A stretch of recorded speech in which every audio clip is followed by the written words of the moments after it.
فتلقى آدم من ربه كلمات فتاب عليه إنه هو التواب الرحيم۔ پس آدم علیہ السلام نے اپنے رب سے چند باتیں سیکھ لیں اور اللہ تعالیٰ نے ان کی توبہ قبول فرمائی، وہ توبہ قبول کرنے والے اور رحم کرنے والے ہیں۔ سامعین، اب اس آیت کی تفسیر سماعت کیجیے۔ معافی کے کلمات، جو کلمات آدم علیہ السلام نے سیکھے تھے ان کا بیان خود قرآن مجید میں موجود ہے۔ اللہ نے فرمایا قال ربنا ظلمنا انفسنا وان لم تغفر لنا وترحمنا لنكونن من الخاسرین، یعنی ان دونوں آدم اور حوا نے کہا اے ہمارے رب، ہم نے اپنی جانوں پر ظلم کیا، اگر آپ ہمیں نہ بخشیں گے اور ہم پر رحم نہ کریں گے تو یقیناً ہم نقصان والے ہو جائیں گے۔ اکثر بزرگوں کا یہی قول ہے۔ عبید ابن عمیر رحمۃ اللہ علیہ کہتے ہیں کہ وہ کلمات یہ تھے کہ انہوں نے کہا اے اللہ، جو خطا میں نے کی، آیا وہ میرے پیدا کرنے سے پہلے میری تقدیر میں لکھ دی گئی تھی یا میں نے خود اس کی ایجاد کی؟ جواب ملا کہ ایجاد نہیں کی بلکہ پہلے ہی لکھ رکھی تھی۔ اسے سن کر آدم علیہ السلام نے کہا اے اللہ، پھر مجھے بخشش اور معافی مل جائے۔ ابن عباس رضی اللہ عنہما سے یہ بھی روایت ہے کہ آدم علیہ السلام نے کہا اے اللہ، کیا آپ نے مجھے اپنے ہاتھ سے پیدا نہیں کیا اور مجھ میں اپنی روح نہیں پھونکی؟ میرے چھینکنے پر یرحمک اللہ نہیں کہا؟ کیا آپ کی رحمت غضب پر سبقت نہیں لے گئی؟ کیا میری پیدائش سے پہلے یہ خطا میری تقدیر میں نہیں تھی؟ جواب ملا کہ ہاں، یہ سب میں نے کیا ہے۔ تو کہا پھر اے اللہ، میری توبہ قبول کر کے مجھے پھر جنت مل سکتی ہے یا نہیں؟ جواب ملا کہ ہاں۔ یہی وہ کلمات یعنی چند باتیں تھیں جو آپ علیہ السلام نے اللہ سے سیکھ لیں۔ بعض بزرگوں سے مروی ہے کہ کلمات کی تفسیر ربنا ظلمنا الی آخر الآیہ کو اور ان سب باتوں کو شامل ہے۔ مجاہد رحمہ اللہ سے مروی ہے کہ وہ کلمات یہ ہیں اللہم لا الہ الا انت سبحانک وبحمدک رب انی ظلمت نفسی فاغفر لی انک خیر الغافرین، اللہم لا الہ الا انت سبحانک وبحمدک رب انی ظلمت نفسی فارحمنی انک خیر الراحمین، اللہم لا الہ الا انت سبحانک وبحمدک رب انی ظلمت نفسی فتب علی انک انت التواب الرحیم۔ قرآن کریم میں اور فرمایا کہ کیا یہ لوگ نہیں جانتے کہ اللہ تعالیٰ اپنے بندوں کی توبہ قبول فرماتے ہیں؟ اور جگہ ہے جو شخص کوئی برا کام کر گزرے یا اپنی جان پر ظلم کر بیٹھے، پھر توبہ و استغفار کرے تو وہ دیکھ لے گا کہ اللہ اس کی توبہ کو قبول کریں گے اور اسے اپنے رحم و کرم میں لے لیں گے۔ اور ایک مقام پر فرمایا وَمَن تَابَ وَعَمِلَ صَالِحًا۔ ان سب آیات میں بیان ہے کہ اللہ تعالیٰ بندوں کی توبہ کو قبول کرتے ہیں۔ اسی طرح یہاں بھی فرمان ہے کہ وہ اللہ توبہ کرنے والوں کی توبہ قبول کرنے والے اور بہت بڑے رحم و کرم کرنے والے ہیں۔ اللہ تعالیٰ کے اس عام لطف و کرم، اللہ کے اس فضل و رحم کو دیکھو کہ وہ اپنے گنہگار بندوں کو بھی اپنے در سے محروم نہیں کرتے۔ سچ ہے اللہ کے سوا کوئی معبود برحق نہیں، نہ اللہ سے زیادہ کوئی مہربان و کرم کرنے والا ہے، نہ اللہ سے زیادہ کوئی خطا بخشنے والا اور رحم و بخشش عطا فرمانے والا ہے۔ قُلْنَا اهْبِطُوا مِنْهَا جَمِيعًا فَإِمَّا يَأْتِيَنَّكُمْ مِنِّي هُدًى فَمَن تَبِعَ هُدَايَ فَلَا خَوْفٌ عَلَيْهِمْ وَلَا هُمْ يَحْزَنُونَ والذين كفروا وكذبوا بآياتنا أولئك أصحاب النار هم فيها خالدون يا بني إسرائيل اذكروا نعمتي التي أنعمت عليكم وأوفوا بعهدي أوف بعهدكم وإياي فارهبون وآمنوا بما أنزلت مصدقا لما معكم ولا تكونوا أول كافر به ولا تشتروا بآياتي ثمنا قليلا وإياي فاتقون۔ ہم نے کہا تم سب یہاں سے چلے جاؤ، جب کبھی تمہارے پاس میری ہدایت پہنچے اس کی تابعداری کرنے والوں پر کوئی خوف و غم نہیں ہوگا، اور جو انکار کر کے ہماری آیات کو جھٹلائیں وہ جہنمی ہیں اور ہمیشہ اسی میں رہیں گے۔ اے بنی اسرائیل، میری اس نعمت کو یاد کرو جو میں نے تم پر انعام کی، اور میرے عہد کو پورا کرو، میں تمہارے عہد کو پورا کروں گا، مجھ ہی سے ڈرو، اور اس کتاب پر ایمان لاؤ جسے میں نے تمہاری کتابوں کی تصدیق میں نازل فرمایا ہے، اور اس کے ساتھ تم ہی پہلے کافر نہ بنو، اور میری آیات کو تھوڑی تھوڑی قیمت پر نہ بیچو، اور صرف مجھ سے ڈرتے رہا کرو۔ سامعین، اب ان آیتوں کی تفسیر سماعت کیجیے۔ انبیاء کی پیروی سے ہی جنت ملے گی۔ جنت سے نکالتے ہوئے جو ہدایت آدم علیہ السلام اور حوا اور ابلیس کو دی گئی، اس کا بیان یہاں ہو رہا ہے کہ کتابیں، انبیاء اور رسول بھیجے جائیں گے، معجزات ظاہر کیے جائیں گے، دلائل بیان فرمائے جائیں گے، راہ حق واضح کر دی جائے گی۔ محمد صلی اللہ علیہ وسلم بھی آئیں گے، آپ پر قرآن کریم بھی نازل فرمایا جائے گا، اور جو اپنے زمانے کی کتابوں اور نبی کی تابعداری کرے گا، اسے آخرت کے میدان میں کوئی خوف نہ ہوگا، اور نہ دنیا کے مال و متاع نہ ہونے پر کوئی غم ہوگا۔ سورہ طٰہٰ میں بھی یہی فرمایا گیا ہے کہ میری ہدایت کی پیروی کرنے والے نہ گمراہ ہوں گے، نہ بدبخت و بے نصیب، اور میری یاد سے منہ موڑنے والے دنیا کی تنگی اور آخرت کے اندھے پن کے عذاب میں گرفتار ہوں گے۔ یہاں بھی فرمایا کہ انکار اور تکذیب کرنے والے ہمیشہ جہنم میں رہیں گے۔ ابن جریر رحمہ اللہ کی حدیث میں ہے کہ رسول اللہ صلی اللہ علیہ وسلم فرماتے ہیں، جو اصلی جہنمی ہیں انہیں تو جہنم میں نہ موت آئے گی اور نہ ہی زندگی ملے گی، ہاں جن موحد متبع سنت لوگوں کو ان کی بعض خطاؤں اور گناہوں پر جہنم میں ڈالا جائے گا، یہ جل کر کوئلہ ہو کر مر جائیں گے اور پھر شفاعت سے نکال لیے جائیں گے۔ صحیح مسلم میں بھی یہ حدیث ہے۔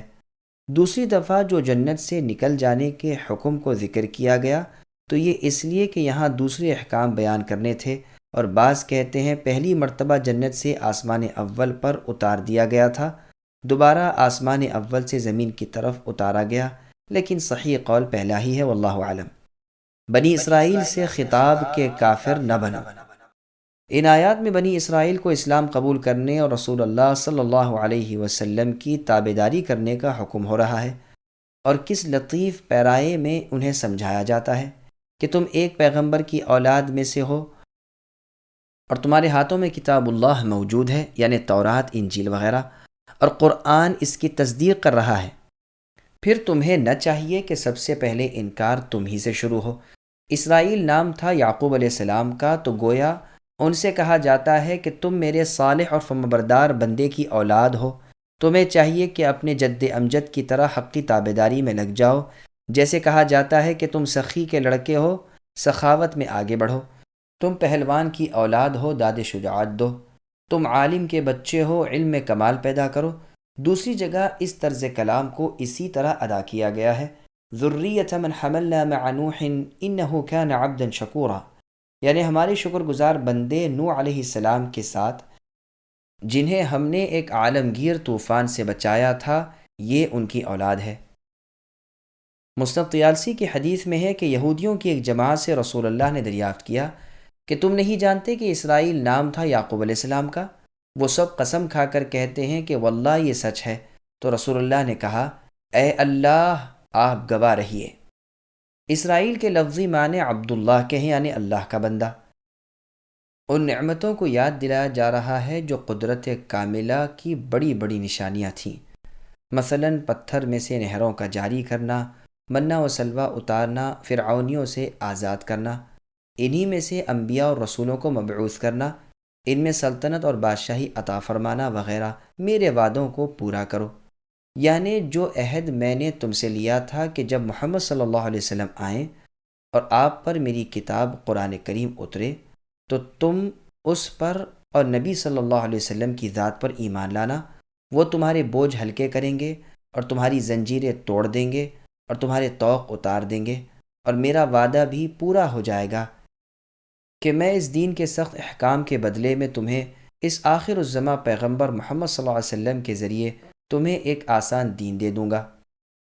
دوسری جگہ اس کا بیان اس طرح ہوتا ہے، وقال اللہ انی معکم لئن اقمتم الصلاة وآتیتم الزکاة الی آخر الآیہ، یعنی اگر تم نمازوں کو قائم کرو گے، زکوٰۃ دیتے رہو گے، مجھے اچھا قرضہ دیتے رہو گے، تو میں تمہاری برائیاں دور کر دوں گا اور تمہیں بہتی ہوئی نہروں والی جنت میں داخل کروں گا۔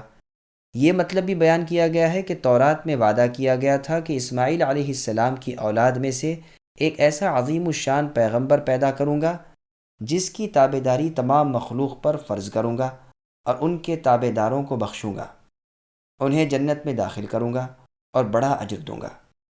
رازی نے اپنی تفسیر میں بڑے بڑے انبیاء علیہم السلام سے رسول اللہ کے بارے میں پیشن گوئی نقل کی ہے۔ یہ بھی مروی ہے کہ بندوں کا عہد اسلام کو ماننا اور اس پر عمل کرنا تھا۔ اللہ تعالیٰ کا اپنے عہد کو پورا کرنا، ان سے خوش ہونا اور جنت عطا فرمانا ہے۔ اور مجھ سے ڈرو کہ ایسا نہ ہو جو عذاب تم سے پہلے لوگوں پر نازل ہوئے کہیں تم پر بھی نہ آ جائے۔ اس لطیف پیرائے کو بھی ملاحظہ فرمائیے کہ ترغیب کے بیان کے ساتھ ہی کس طرح ترہیب کے بیان کو ملا دیا۔ ترغیب و ترہیب یعنی خواہش دلانا اور ڈرانا دونوں کو جمع کر کے اتباع حق اور نبوت محمد صلی اللہ علیہ وسلم کی دعوت دی گئی۔ قرآن کریم کے ساتھ نصیحت حاصل کرنے، اس کے بتائے ہوئے احکام کو ماننے اور اس کے منع کردہ کاموں سے رک جانے کی ہدایت کی گئی۔ اسی لیے اس کے بعد ہی فرمایا کہ تم اے اہل کتاب اس قرآن پر ایمان لاؤ جو تمہاری اپنی کتاب کی بھی تصدیق اور تائید کرتا ہے، جسے لے کر وہ نبی آئے ہیں جو امی ہیں، جو عربی ہیں، جو بشیر ہیں، جو نذیر ہیں، سراج منیر ہیں، جن کا اسم مبارک محمد صلی اللہ علیہ وسلم ہے، جو تورات و انجیل کی تصدیق کرنے والے اور حق کو پھیلانے والے ہیں۔ چونکہ تورات و انجیل میں بھی آپ کا ذکر تھا تو آپ کا تشریف لانا تورات کی سچائی کی دلیل تھی، اس لیے کہا گیا کہ وہ تمہارے ہاتھوں کی چیزوں کی تصدیق کرتے ہیں، باوجود یہ کہ تمہیں علم ہے، پھر تم ہی اس کے پہلے منکر نہ بنو۔ بعض کہتے ہیں بہی کی ضمیر کا مرجع قرآن ہے اور پہلے آ بھی چکا ہے۔ بما انزلت اور دونوں قول در حقیقت سچے اور ایک ہی ہیں۔ قرآن کو ماننا رسول کو ماننا ہے اور رسول کی تصدیق قرآن کی تصدیق ہے۔ پہلے کافر کا مطلب بنی اسرائیل کے پہلے کافر ہیں، کیونکہ کفار قریش بھی انکار اور کفر کر چکے تھے، تو اب بنی اسرائیل کا انکار اہل کتاب میں سے پہلی جماعت کا انکار تھا، اس لیے انہیں اول کافر کہا گیا۔ ان کے پاس وہ علم تھا جو دوسروں کے پاس نہ تھا۔ میری آیات کے بدلے تھوڑا مول نہ لو، یعنی دنیا کے بدلے جو قلیل اور فانی ہے، میری آیات پر ایمان لانا اور میرے رسول کی تصدیق کرنا نہ چھوڑو۔ اگرچہ ساری کی ساری دنیا بھی مل جائے، پھر بھی وہ آخرت کے مقابلے میں تھوڑی اور بہت تھوڑی ہے، اور یہ خود ان کی کتابوں میں بھی موجود ہے۔ دینی تعلیم پر اجرت لینا کیسا ہے؟ سنن نبی داؤد میں ہے کہ رسول اللہ صلی اللہ علیہ وسلم فرماتے ہیں، جو شخص اس علم کو جس سے اللہ کی رضامندی حاصل ہوتی ہے اس لیے سیکھے کہ اس سے دنیا کمائے، وہ قیامت کے روز جنت کی خوشبو تک نہ پائے گا۔ علم سکھانے کی اجرت بغیر مقرر کیے ہوئے لینا جائز ہے۔ اس طرح علم سکھانے والے علماء کو بیت المال سے لینا بھی جائز ہے تاکہ وہ خوشحال رہ سکیں اور اپنی ضروریات پوری کر سکیں۔ اگر بیت المال سے کچھ مال نہ ملتا ہو اور علم سکھانے کی وجہ سے کوئی کام دھندا بھی نہ کر سکتے ہوں تو پھر اجرت مقرر کر کے لینا بھی جائز ہے۔ امام مالک، امام شافعی، امام احمد اور جمہور علماء رحمہم اللہ کا یہی مذہب ہے۔ اس کی دلیل وہ حدیث بھی ہے جو صحیح بخاری میں ابو سعید خدری رضی اللہ عنہ سے مروی ہے کہ انہوں نے اجرت مقرر کر کے لی اور ایک سانپ کے کاٹے ہوئے شخص پر قرآن پڑھ کر دم کیا۔ جب رسول اللہ کے سامنے یہ قصہ پیش ہوا تو آپ نے فرمایا، ان حق ما اخذتم علیہ اجرا کتاب اللہ، یعنی جن چیزوں پر تم اجرت لو ان سب میں زیادہ حقدار چیز کتاب اللہ ہے۔ دوسری متول حدیث میں ہے کہ ایک شخص کا نکاح ایک عورت سے رسول اللہ کر دیتے ہیں اور فرماتے ہیں، زوجتکھا بما معک من القرآن، میں نے اس کو تیری زوجیت میں دیا اس مہر پر کہ جو قرآن تجھے یاد ہے تو اسے یاد کرا دے۔ یہ روایت بخاری کی ہے۔ ابو داؤد کی ایک حدیث میں ہے کہ ایک شخص نے اہل صفہ میں سے کسی کو کچھ قرآن سکھایا، اس نے اسے ایک کمان بطور ہدیہ کے دی۔ اس نے رسول اللہ صلی اللہ علیہ وسلم سے مسئلہ پوچھا، آپ نے فرمایا، اگر تجھے آنکھ کی کمان لینی ہے تو اسے لے لے، چنانچہ اس نے اسے چھوڑ دیا۔ ان دونوں احادیث کا مطلب یہ ہے کہ جب اس نے خالص اللہ کے واسطے کی نیت سے سکھایا، پھر اس پر تحفہ ہدیہ لے کر اپنے ثواب کو ختم کرنے کی کیا ضرورت ہے، اور جب کہ شروع ہی سے اجرت پر تعلیم دی ہے تو پھر بلا شک و شبہ جائز ہے جیسے کہ گزشتہ دونوں احادیث میں بیان ہو چکا۔ واللہ عالم۔ صرف اللہ سے ڈرنے کا کیا مقصد؟ صرف اللہ ہی سے ڈرنے کے یہ معنی ہے کہ اللہ کی رحمت کی امید پر اللہ کی عبادت و اطاعت میں لگا رہے، اور اللہ کے عذابوں سے ڈر کر اللہ کی نافرمانیوں کو چھوڑ دے، اور دونوں حالتوں میں اپنے رب کی طرف سے دیے گئے نور پر گامزن رہے۔ غرض اس جملے سے انہیں خوف دلایا گیا کہ وہ دنیاوی لالچ میں آ کر رسول اللہ کی نبوت کی تصدیق کو جو ان کی کتابوں میں ہے نہ چھپائیں، اور دنیاوی ریاست کی طمع و لالچ پر رسول اللہ کی مخالفت پر آمدہ نہ ہوں، بلکہ رب سے ڈر کر حق کا اظہار کرتے رہیں۔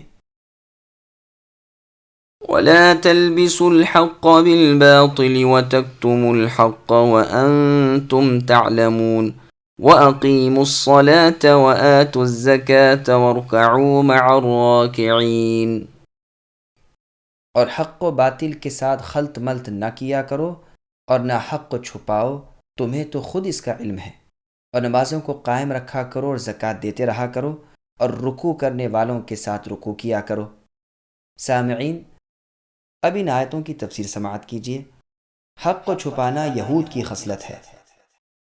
یہودیوں کی اس بد خصلت پر ان کو تنبیہ ہو رہی ہے کہ وہ باوجود جاننے کے کبھی تو حق و باطل کو گڑبڑ کر دیا کرتے تھے، کبھی حق کو چھپا لیا کرتے تھے، کبھی باطل کو ظاہر کیا کرتے تھے، تو انہیں ان کی ان ناپاک عادتوں کو چھوڑنے کا کہا گیا ہے، اور حق کو ظاہر کرنے اور اسے کھول کھول کر بیان کرنے کی ہدایت کی جاتی ہے کہ حق و باطل اور سچ اور جھوٹ کو آپس میں نہ ملاؤ، اور اللہ کے بندوں کی خیر خواہی کرو۔ یہودیت و نصرانیت کی بدعات کو اسلام کی تعلیم کے ساتھ نہ ملاؤ۔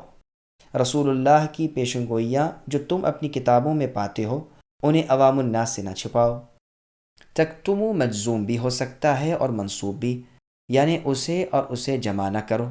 ابن مسعود رضی اللہ عنہ کی قرأت میں تکتمون بھی ہے، یہ حال ہوگا، اور اس کے بعد کا جملہ بھی حال ہے۔ معنی یہ ہوئے کہ حق کو حق جانتے ہوئے ایسی بے حیائی نہ کرو، اور یہ بھی معنی ہے کہ باوجود علم کے اس کو چھپانے اور باطل کے ساتھ ملانے کا کیسا عذاب ہوگا، پھر بھی افسوس کہ تم اس بد کرداری پر آمدہ نظر آتے ہو۔ پھر انہیں حکم دیا جاتا ہے کہ رسول اللہ کے ساتھ نمازیں پڑھو، اور رسول اللہ کو زکوٰۃ بھی دیا کرو، اور امت محمدیہ صلی اللہ علیہ وسلم کے ساتھ رکوع و سجود میں شامل رہا کرو، انہی میں مل جاؤ، اور خود بھی نبی صلی اللہ علیہ وسلم ہی کی امت بن جاؤ۔ اطاعت و اخلاص کو بھی زکوٰۃ کہتے ہیں۔ ابن عباس رضی اللہ عنہما اس آیت کی تفسیر میں یہی فرماتے ہیں، زکوٰۃ 200 درہم پر پھر اس سے زیادہ رقم پر واجب ہوتی ہے۔ نماز و زکوٰۃ فرض و واجب ہیں، ان کے بغیر اعمال غارت ہیں۔ زکوٰۃ سے بعض لوگوں نے فطرہ بھی مراد لیا ہے۔ رکوع کرنے والوں کے ساتھ رکوع کرو سے مراد یہ ہے کہ اچھے اعمال میں ایمانداروں کا ساتھ دو، اور ان میں بہترین چیز نماز ہے۔ اس آیت سے اکثر علماء نے نماز با جماعت کے فرض ہونے پر بھی استدلال کیا ہے، اور یہاں پر امام قرطبی نے مسائل جماعت کو بسط سے یعنی بڑی تفصیل سے بیان فرمایا ہے۔ أتأمرون الناس بالبر وتنسون أنفسكم وأنتم تتلون الكتاب أفلا تعقلون۔ کیا لوگوں کو بھلائی کا حکم کرتے ہو اور خود اپنے تئیں بھول جاتے ہو، باوجود یہ کہ تم کتاب کو پڑھتے ہو؟ کیا اتنی بھی تم میں سمجھ نہیں؟ سامعین، اب اس آیت کی تفسیر سماعت کیجیے۔ دوسروں کو نصیحت اور خود میاں فضیحت، یعنی اے اہل کتاب، باوجود اس علم کے جو کہے اور نہ کرے، اس پر کتنا عذاب ہے، پھر تم خود ایسا کیوں کرنے لگے ہو؟ جیسا دوسروں کو تقوی، طہارت اور پاکیزگی سکھاتے ہو، خود بھی تو اس کے عامل بن جاؤ۔ لوگوں کو روزے نماز کا حکم دینا اور خود اس کے پابند نہ ہونا، یہ تو بڑی شرم کی بات ہے۔ دوسروں کو کہنے سے پہلے انسان کو خود عامل ہو جانا چاہیے۔ یہ بھی معنی ہے کہ تم دوسروں کو تو اپنی کتاب کے ساتھ کفر کرنے سے روکتے ہو، لیکن اللہ تعالیٰ کے اس نبی محمد صلی اللہ علیہ وسلم کو جھٹلا کر تم خود اپنی ہی کتاب کے ساتھ کفر کیوں کرتے ہو؟ یہ بھی مطلب ہے کہ دوسروں کو اس دین اسلام کے قبول کرنے کے لیے کہتے ہو، مگر دنیاوی ڈر اور خوف سے خود قبول نہیں کرتے۔ واعظین اور مبلغین کے لیے ہدایت۔ ابو الدرداء رضی اللہ عنہ فرماتے ہیں انسان پورا سمجھدار نہیں ہو سکتا جب تک کہ لوگوں کو اللہ کے خلاف کرتے ہوئے دیکھ کر ان کا دشمن نہ بن جائے اور اپنے نفس کا ان سے بھی زیادہ۔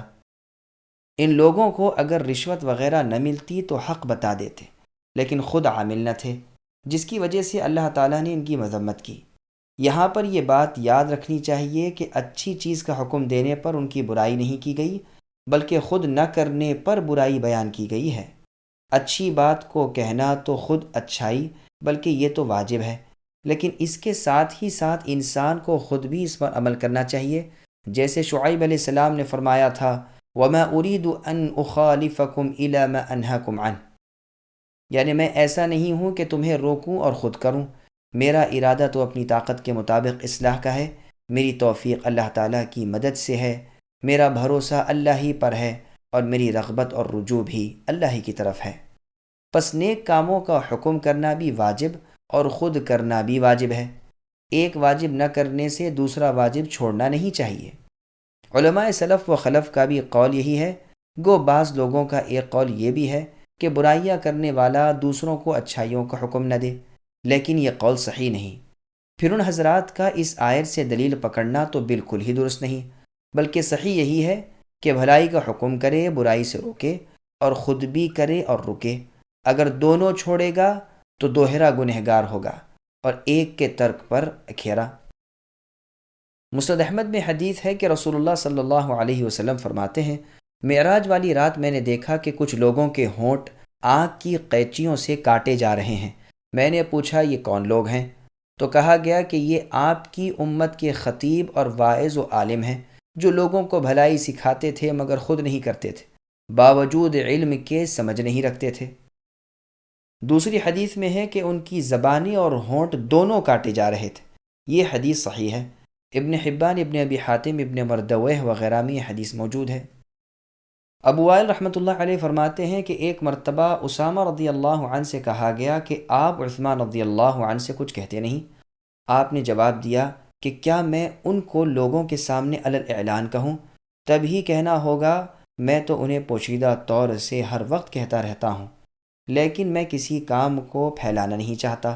اللہ کی قسم میں کسی شخص کو سب سے افضل نہیں کہوں گا، اس لیے کہ میں نے رسول اللہ صلی اللہ علیہ وسلم سے سنا ہے کہ ایک شخص کو قیامت کے دن لایا جائے گا اور اسے جہنم میں ڈالا جائے گا، اس کی آنتیں نکل آئیں گی اور وہ اس کے ارد گرد چکر کھاتا رہے گا، اور جہنمی جمع ہو کر اس سے پوچھیں گے کہ اے فلاں، آپ تو ہمیں اچھی باتوں کا حکم کرنے والے اور برائیوں سے روکنے والے تھے، یہ آپ کی کیا حالت ہے؟ وہ کہے گا افسوس، میں تمہیں کہتا تھا اور خود نہیں کرتا تھا، تمہیں روکتا تھا لیکن خود نہیں رکتا تھا۔ بخاری اور مسلم میں بھی یہ روایت ہے۔ عالم اور جاہل یکساں نہیں ہو سکتے۔ قرآن کریم میں ہے هل يستوي الذين يعلمون والذين لا يعلمون، یعنی جاننے والے اور انجان برابر نہیں، نصیحت صرف عقل مند لوگ ہی حاصل کر سکتے ہیں۔ ابن عباس رضی اللہ عنہما سے ایک شخص نے کہا کہ میں لوگوں کو بھلائیوں کا حکم کرنا اور برائیوں سے روکنا چاہتا ہوں۔ آپ نے فرمایا کیا تم اس درجے تک پہنچ گئے ہو؟ اس نے کہا ہاں۔ آپ نے فرمایا اگر تم ان 3 آیات کی فضیحت سے نڈر ہو گئے ہو تو شوق سے واز شروع کرو۔ اس نے پوچھا وہ 3 آیات کیا ہیں؟ آپ نے فرمایا ایک تو اللہ کا فرمان اتأمرون الناس بالبر وتنسون انفسکم، کہ کیا تم لوگوں کو بھلائیوں کا حکم دیتے ہو اور خود اپنے آپ کو بھولے جا رہے ہو۔ دوسری آیت لم تقولون ما لا تفعلون کبر مقتا عند اللہ ان تقولوا ما لا تفعلون، یعنی کیوں تم وہ کہتے ہو جو خود نہیں کرتے، اللہ کے نزدیک یہ بڑی ناپسندیدہ بات ہے کہ تم وہ کہو جو خود نہ کرو۔ تیسری آیت شعیب علیہ السلام کا فرمان ہے جس کا اللہ نے ذکر کیا وَمَا أُرِيدُ أَنْ أُخَالِفَكُمْ إِلَى مَا أَنْهَاكُمْ عَنْهُ إِنْ أُرِيدُ إِلَّا الْإِصْلَاحَ مَا اسْتَطَعْتُ، یعنی میں جن کاموں سے تمہیں منع کرتا ہوں ان میں تمہاری مخالفت کرنا نہیں چاہتا، میرا ارادہ صرف اپنی طاقت بھر اصلاح کرنا ہے۔ کہو تم ان تینوں آیات سے بے خوف ہو؟ اس نے کہا نہیں۔ فرمایا پھر تم اپنے نفس سے شروع کرو۔ ابراہیم نخعی رحمۃ اللہ علیہ نے بھی ابن عباس رضی اللہ عنہما والی ان تینوں آیات کو پیش کر کے فرمایا ہے کہ میں ان کی وجہ سے قصہ گوئی پسند نہیں کرتا۔ واستعينوا بالصبر والصلاة وإنها لكبيرة إلا على الخاشعين الذين يظنون أنهم ملاقو ربهم وأنهم إليه راجعون۔ اور صبر اور نماز کے ساتھ مدد طلب کرو، یہ بڑی چیز ہے مگر ڈر رکھنے والوں پر، جو جانتے ہیں کہ وہ اپنے رب سے ملاقات کرنے والے اور اللہ کی طرف لوٹ کر جانے والے ہیں۔ سامعین، اب ان آیتوں کی تفسیر سماعت کیجیے۔ صبر کیا ہے؟ اس آیت میں حکم فرمایا جاتا ہے کہ تم دنیا اور آخرت کے کاموں پر نماز اور صبر کے ساتھ مدد طلب کیا کرو، فرائض کو بجا لاؤ اور نماز کو ادا کرتے رہو۔ روزہ رکھنا بھی صبر کرنا ہے، اور اسی لیے رمضان کو صبر کا مہینہ کہا گیا ہے۔ صبر سے مراد گناہوں سے رک جانا بھی ہے۔ اس آیت میں اگر صبر سے یہ مراد لی جائے تو برائیوں سے رکنا اور نیکیاں کرنا دونوں کا بیان ہوگا۔ نیکیوں میں سب سے اعلیٰ چیز نماز ہے۔ عمر رضی اللہ عنہ فرماتے ہیں کہ صبر کی دو قسمیں ہیں، مصیبت کے وقت صبر کرنا اور گناہوں کے کرنے سے صبر، یعنی گناہ کرنے سے رک جانا، اور پھر فرمایا یہ صبر پہلے صبر سے زیادہ اچھا ہے۔ سعید بن جبیر رحمہ اللہ فرماتے ہیں کہ انسان کا ہر چیز کو اللہ کی طرف سے ہونے کا اقرار کرنا، ثواب کی طلب کرنا، اللہ تعالیٰ کے پاس مصیبتوں کے اجر کا ذخیرہ سمجھنا، یہ صبر ہے۔ اللہ تعالیٰ کی مرضی کے کام پر صبر کرو اور اسے بھی اللہ تعالیٰ کی اطاعت سمجھو۔ نیکیوں کے کاموں پر نماز سے بڑی مدد ملتی ہے۔ خود قرآن کریم میں ہے اتل ما اوحی الیک من الکتاب واقم الصلاۃ ان الصلاۃ تنہی عن الفحشاء والمنکر ولذکر اللہ اکبر، یعنی نماز کو اے نبی قائم کیجئے، یہ تمام برائیوں اور بدیوں سے روکنے والی ہے، اور یقیناً اللہ تعالیٰ کا ذکر بہت بڑی چیز ہے۔ حذیفہ رضی اللہ عنہ فرماتے ہیں کہ جب رسول اللہ صلی اللہ علیہ وسلم کو کوئی کام مشکل اور غم میں ڈال دیتا تو آپ نماز پڑھا کرتے، فوراً نماز میں لگ جاتے۔ چنانچہ خندق کے موقع پر رات کے وقت جب حذیفہ رضی اللہ عنہ رسول کی خدمت میں حاضر ہوتے ہیں تو رسول اللہ کو نماز میں پاتے ہیں۔ علی رضی اللہ عنہ فرماتے ہیں کہ غزوہ بدر کی رات میں نے دیکھا کہ ہم سب سو گئے تھے، مگر اللہ کے رسول صلی اللہ علیہ وسلم اللہم صلی وسلم علیہ ساری رات نماز میں مشغول رہے اور صبح تک نماز اور دعا میں لگے رہے۔ یہ روایت مسند احمد کی ہے۔ ابن عباس رضی اللہ عنہما کو سفر میں اپنے بھائی خثم رضی اللہ عنہ کے انتقال کی خبر ملی تو آپ انا للہ و انا الیہ راجعون پڑھ کر راستے سے ایک طرف ہٹ کر اونٹ بٹھا کر نماز شروع کر دیتے ہیں اور بہت لمبی نماز ادا کرتے ہیں، پھر اپنی سواری کی طرف جاتے ہیں اور اس آیت کو پڑھتے ہیں۔ غرض ان دونوں چیزوں صبر و صلات سے اللہ کی رحمت میسر ہوتی ہے۔ انہا کی ضمیر کا مرجع بعض لوگوں نے تو صلات یعنی نماز کو کہا ہے، بعض کہتے ہیں کہ مدلول کلام یعنی وصیت اس کا مرجع ہے، جیسے قارون کے قصے میں ولا یلقاها کی ضمیر اور برائی کے بدلے بھلائی کرنے کے حکم میں وما یلقاها کی ضمیر۔ مطلب یہ ہے کہ یہ کام صبر و صلات ہر شخص کے بس کی چیز نہیں، یہ حصہ ڈر اور خوف رکھنے والی جماعت کا ہے، یعنی قرآن کے ماننے والے سچے مومن، کانپنے والے، متواضع، اطاعت کی طرف جھکنے والے، وعد وعید کو سچا ماننے والے ہی اس وصف سے موصوف ہوتے ہیں۔ جیسے حدیث میں ایک سائل کے سوال پر رسول صلی اللہ علیہ وسلم نے فرمایا تھا یہ بڑی چیز ہے لیکن جس پر اللہ کی مہربانی ہو آسان ہے۔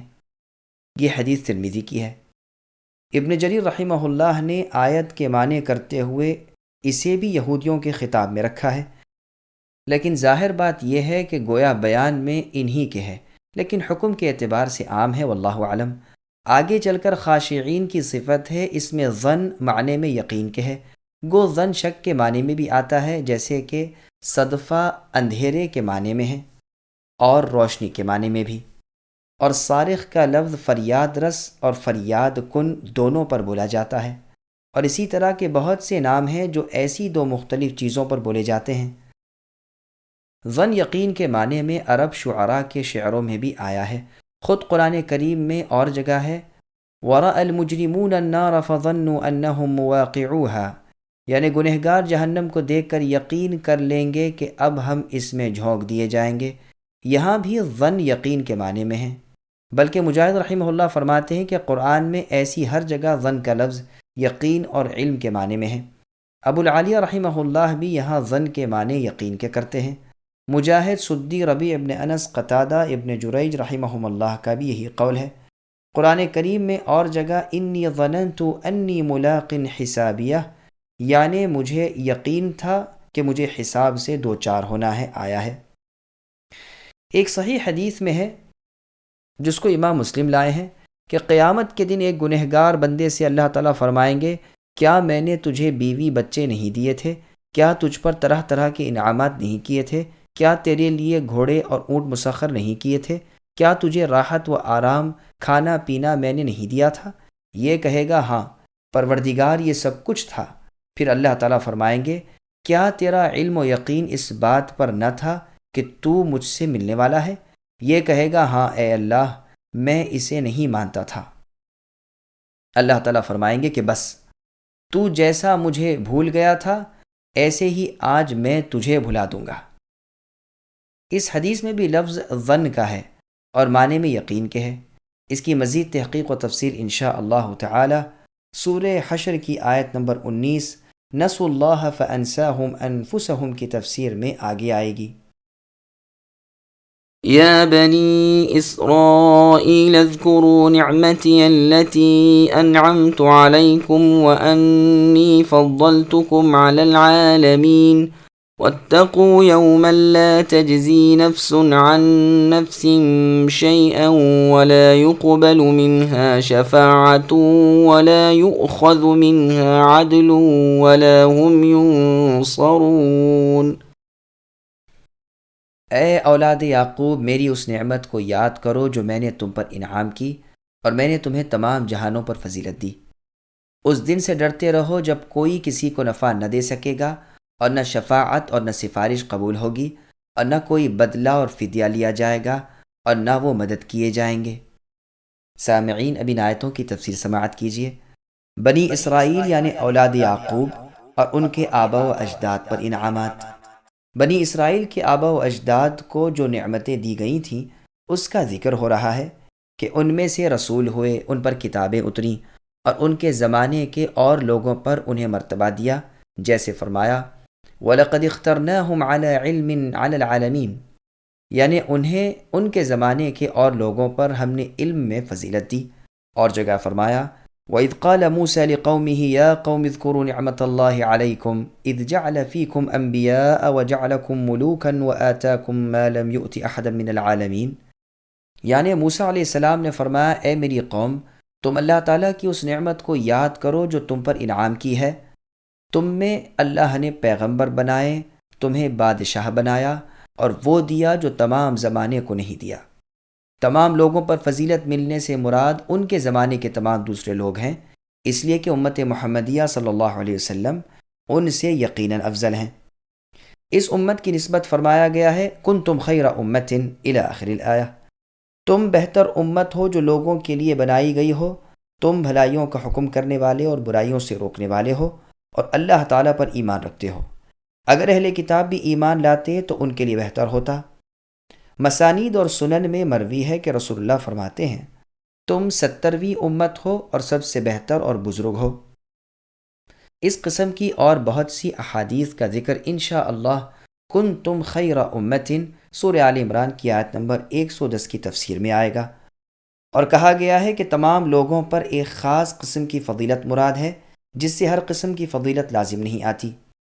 رازی نے یہی کہا ہے مگر یہ غور طلب بات ہے، اور یہ بھی کہا گیا ہے کہ ان کی فضیلت اور تمام امتوں پر ہے، اس لیے کہ انبیاء کرام علیہم السلام انہی میں سے ہوتے چلے آئے، لیکن اس میں بھی غور و خوض کی ضرورت ہے، اس لیے کہ اس طرح کا عموم ان سے اگلے لوگوں کو بھی شامل ہے، اور حقیقت میں پہلے انبیاء ان میں سے نہ تھے، جیسے ابراہیم خلیل اللہ اور محمد مصطفیٰ صلی اللہ علیہ وسلم جو ان سب کے بعد تھے، جو تمام مخلوق سے افضل تھے اور جو تمام اولاد آدم کے سردار ہیں، دنیا میں بھی اور آخرت میں بھی، صلوات اللہ وسلامہ علیہ۔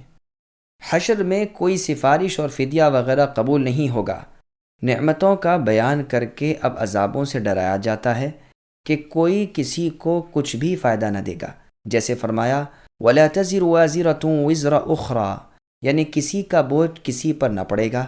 ایک اور مقام پر اللہ نے فرمایا لِكُلِّ امْرِئٍ مِّنْهُمْ يَوْمَئِذٍ شَأْنٌ يُغْنِيهِ، اس دن یعنی قیامت کے روز ہر شخص اپنی فکر میں پڑا ہوا ہوگا۔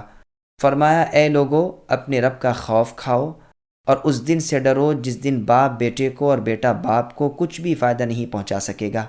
اور فرمایا وَلَا يُقْبَلُ مِنْهَا شَفَاعَةٌ إِلَى آخِرِهِ، یعنی کسی کافر کی نہ کوئی سفارش کرے نہ اس کی سفارش قبول ہے، ان کفار کو سفارش کرنے والوں کی شفاعت فائدہ نہ دے گی۔ اور جگہ اہل جہنم کا یہ مقولہ نقل کیا گیا ہے کہ افسوس آج ہمارا نہ کوئی سفارشی ہے اور نہ کوئی دوست۔ ایک اور مقام پر ہے فدیہ بھی نہ لیا جائے گا۔ ایک اور مقام پر ہے کہ جو لوگ کفر پر مر جاتے ہیں وہ اگر زمین بھر کر سونا دیں اور ہمارے عذابوں سے چھوٹنا چاہیں تو یہ بھی نہیں ہو سکتا۔ ایک اور مقام پر ہے کافروں کے پاس اگر تمام زمین کی چیزیں اور اس کے مثل اور بھی ہوں اور قیامت کے دن وہ اسے فدیہ دے کر عذابوں سے بچنا چاہیں تو بھی قبول نہ ہوگا اور دردناک عذابوں میں مبتلا رہیں گے۔ اور جگہ ہے گو وہ زبردست فدیہ دیں پھر بھی قبول نہیں۔ ایک اور مقام پر ہے آج نہ تم سے بدلہ لیا جائے نہ کافروں سے، تمہارا ٹھکانہ جہنم ہے، اسی کی آگ تمہاری وارث ہے۔ مطلب یہ ہے کہ ایمان بغیر صرف سفارش اور شفاعت کا آسرا بیکار محض ہے۔ قرآن کریم میں ہے اس دن سے پہلے نیکیاں کر لو جس دن نہ خرید و فروخت ہوگی نہ دوستی اور شفاعت۔ اور جگہ ہے لا بیع فیہ ولا خلال، اس دن نہ بیع ہے یعنی خرید و فروخت نہ دوستی۔ عدل کے معنی یہاں بدلے کے ہیں اور بدلہ اور فدیہ ایک ہے۔ علی رضی اللہ عنہ والی حدیث میں شفاعت کے معنی نفل اور عدل کے معنی فریضہ مروی ہیں، لیکن یہ قول یہاں غریب ہے اور صحیح قول پہلا ہے۔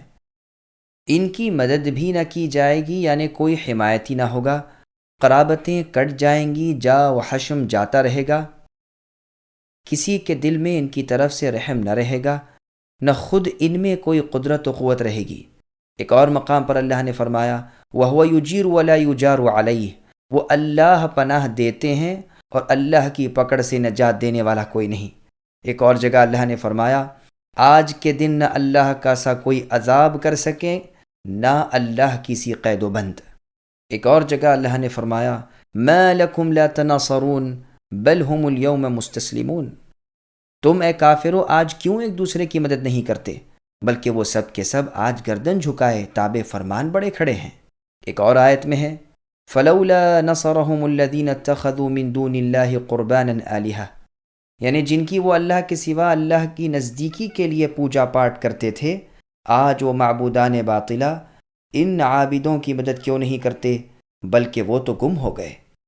مطلب یہ ہے کہ محبتیں فنا ہو گئیں، رشوتیں کٹ گئیں، شفاعتیں مٹ گئیں، آپس کی امداد و نصرت ہٹ گئی۔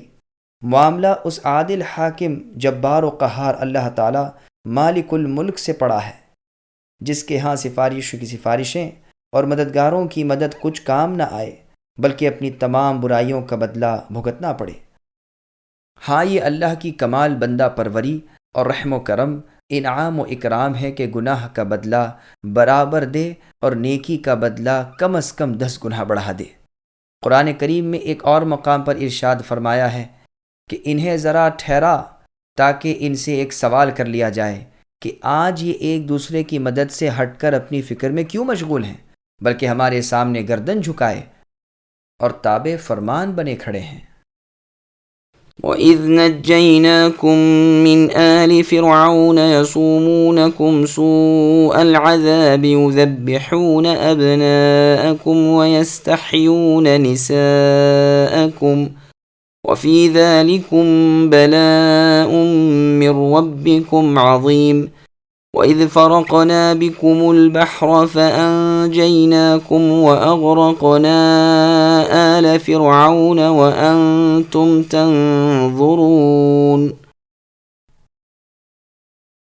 اور جب ہم نے تمہیں فرعونوں سے نجات دی جو تمہیں بدترین عذاب کرتے تھے، جو تمہارے لڑکوں کو مار ڈالتے تھے اور تمہاری لڑکیوں کو چھوڑ دیتے تھے، اس نجات دینے میں تمہارے رب کی بڑی مہربانی تھی۔ اور جب ہم نے تمہارے لیے دریا چیر دیا اور تمہیں اس سے پار کر دیا اور فرعونیوں کو تمہاری نظروں کے سامنے اس میں ڈبو دیا۔ سامعین، اب ان آیتوں کی تفسیر سماعت کیجیے۔ بنی اسرائیل پر مزید انعامات کا تذکرہ۔ ان آیات میں فرمان باری تعالیٰ ہے کہ اے اولاد یعقوب، میری اس مہربانی کو بھی یاد رکھو کہ میں نے تمہیں فرعونیوں کے بدترین عذابوں سے چھٹکارا دیا۔ فرعون نے ایک خواب دیکھا تھا کہ بیت المقدس کی طرف سے ایک آگ بھڑکی جو مصر کے ہر قبطی کے گھر میں گھس گئی اور بنی اسرائیل کے مکانات میں وہ نہیں گئی، جس کی تعبیر یہ تھی کہ بنی اسرائیل میں ایک شخص پیدا ہوگا جس کے ہاتھوں فرعون کا غرور ٹوٹے گا اور اسے اپنے معبود ہونے کے دعوے کی بدترین سزا ملے گی۔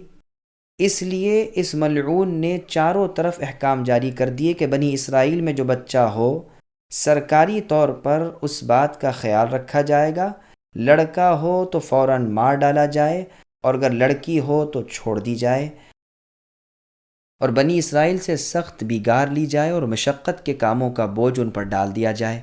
یہاں عذاب کی تفسیر لڑکوں کے مار ڈالنے سے کی گئی اور سورہ ابراہیم میں ایک کا دوسرے پر عطف ڈالا، جس کی پوری تشریح انشاءاللہ سورہ قاف کے شروع میں بیان کی جائے گی۔ اللہ تعالیٰ مضبوطی عطا کرے، ہماری مدد فرمائے اور تائید کرے، آمین۔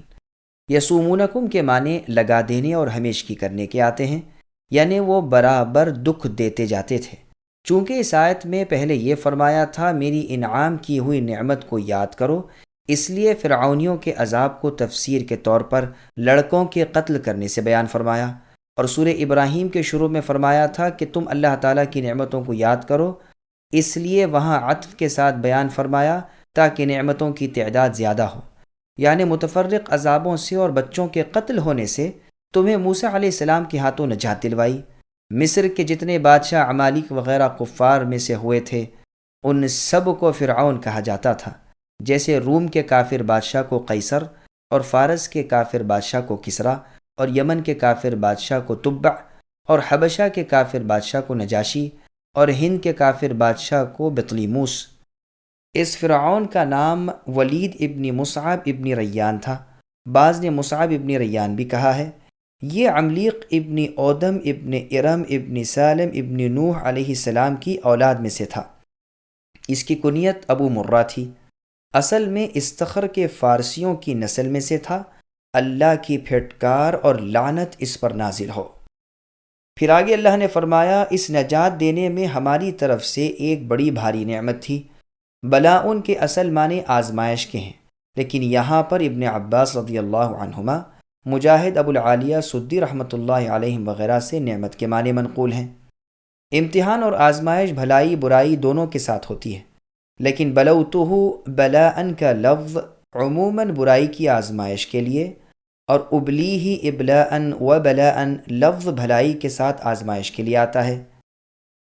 یہ کہا گیا ہے کہ اس میں تمہاری آزمائش تھی، یعنی اس عذاب میں اور اس بچوں کے قتل ہونے میں۔ قرطبی اس دوسرے مطلب کو جمہور کا قول کہتے ہیں، تو اس میں اشارہ ذبح وغیرہ کی طرف ہوگا، اور وبلاء کے معنی برائی کے ہوں گے۔ پھر فرمایا کہ ہم نے فرعونیوں سے بچا لیا، تو موسیٰ علیہ السلام کے ساتھ نکل کھڑے ہوئے، اور فرعون تمہیں پکڑنے کو نکلا تو ہم نے تمہارے لیے پانی کھڑا کر دیا اور تمہیں اس میں سے پار اتار کر تمہارے سامنے فرعون کو اور اس کے لشکروں سمیت ڈبو دیا۔ اس کی پوری تفصیل سورہ شعراء میں آئے گی انشاءاللہ۔ عمرو بن میمون اودی رحمۃ اللہ علیہ فرماتے ہیں کہ جب موسیٰ علیہ السلام بنی اسرائیل کو لے کر نکلے اور فرعون کو خبر ہوئی تو اس نے کہا کہ مرغ جب بولے تب سب نکلو اور انہیں پکڑ کر قتل کر ڈالو، لیکن اس رات اللہ کے حکم سے صبح تک مرغ نہ بولا۔ مرغ کی آواز سنتے ہی فرعون نے ایک بکری ذبح کی اور کہا کہ اس سے پہلے کہ اس کی کلیجی سے میں فارغ ہو لوں، اس سے پہلے 6 لاکھ قبطیوں کا لشکر جرار میرے پاس حاضر ہو جانا چاہیے۔ چنانچہ حاضر ہو گیا، اور یہ ملعون اتنی بڑی جمعیت کو لے کر بنی اسرائیل کی ہلاکت کے لیے بڑے کر و فر سے نکلا اور دریا کے کنارے انہیں پا لیا۔ اب بنی اسرائیل پر دنیا تنگ ہو گئی، پیچھے ہٹیں تو فرعونیوں کی تلواروں کی بھینٹ چڑھیں، آگے بڑھیں تو مچھلیوں کا لقمہ بنیں۔ اس وقت یوشع علیہ السلام نے کہا، اے اللہ کے نبی موسیٰ، اب کیا کیا جائے؟ موسیٰ علیہ السلام نے فرمایا، امر رب آگے آگے ہے۔ یہ سنتے ہی انہوں نے اپنا گھوڑا پانی میں ڈال دیا، لیکن گہرے پانی میں جب غوطے کھانے لگا تو پھر کنارے کی طرف لوٹ آئے اور پوچھا، اے موسیٰ، رب کی مدد کہاں ہے؟ ہم نہ آپ کو جھوٹا جانتے ہیں نہ رب تعالیٰ کو۔ 3 مرتبہ ایسا ہی کیا یا کہا۔ اب موسیٰ علیہ السلام کی طرف وحی آئی کہ اپنی لکڑی دریا پر مارو۔ لکڑی لگتے ہی پانی نے راستہ دے دیا اور پہاڑوں کی طرح سخت ہو گیا۔ موسیٰ علیہ السلام اور آپ کے ماننے والے بنی اسرائیل ان راستوں سے گزر گئے۔ انہیں اس طرح پار اترتے دیکھ کر فرعون اور فرعونیوں نے بھی اپنے گھوڑے اسی راستے پر ڈال دیے۔ جب فرعون کا سارا لشکر دریا میں اتر گیا تو پانی کو مل جانے کا حکم ہوا اور چاروں طرف ریل پیل ہو گئی اور سارے کے سارے ڈوب مرے۔ بنی اسرائیل نے قدرت الہی کا یہ نظارہ اپنی آنکھوں کنارے پر کھڑے کھڑے دیکھا، جس سے وہ بہت ہی خوش ہوئے۔ اپنی آزادی اور فرعون کی بربادی ان کے لیے خوشی کا سبب بنی۔ یہ بھی مروی ہے کہ یہ دن عاشورے کا تھا، یعنی محرم کی 10ویں تاریخ کا۔ چنانچہ مسند احمد میں حدیث ہے کہ جب رسول اللہ صلی اللہ علیہ وسلم مدینہ میں تشریف لائے تو دیکھا کہ یہودی عاشورے کا روزہ رکھتے ہیں۔ پوچھا کہ تم اس دن کا روزہ کیوں رکھتے ہو؟ انہوں نے کہا اس لیے کہ اس مبارک دن میں بنی اسرائیل فرعون کے ہاتھوں سے آزاد ہوئے اور ان کا دشمن غرق ہوا، جس کے شکریے میں موسیٰ علیہ السلام نے روزہ رکھا۔ رسول اللہ نے فرمایا تم میں سے بہت زیادہ حقدار موسیٰ کا میں ہوں۔ پس رسول اللہ نے خود بھی اس دن روزہ رکھا اور لوگوں کو بھی روزہ رکھنے کا حکم دیا۔ بخاری، مسلم، نسائی، ابن ماجہ وغیرہ میں بھی یہ حدیث موجود ہے۔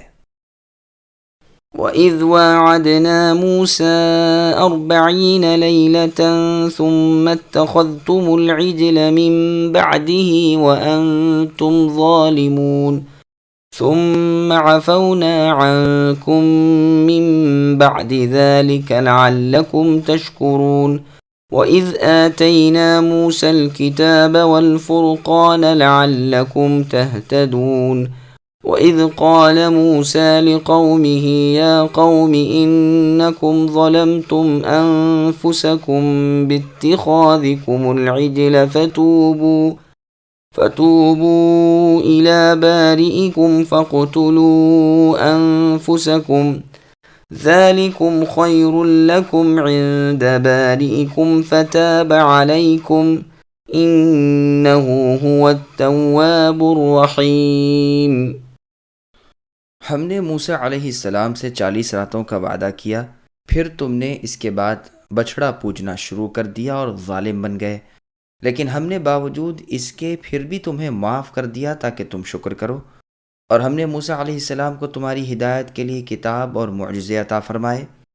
جب موسیٰ علیہ السلام نے اپنی قوم سے کہا کہ اے میری قوم، بچھڑے کو معبود بنا کر تم نے اپنی جانوں پر ظلم کیا، اب تم اپنے پیدا کرنے والے اللہ کی طرف رجوع کرو، اپنے آپس میں قتل کرو، تمہاری بہتری اللہ کے نزدیک اسی میں ہے، وہ تمہاری توبہ قبول کریں گے، وہ توبہ قبول کرنے والے اور رحم و کرم کرنے والے ہیں۔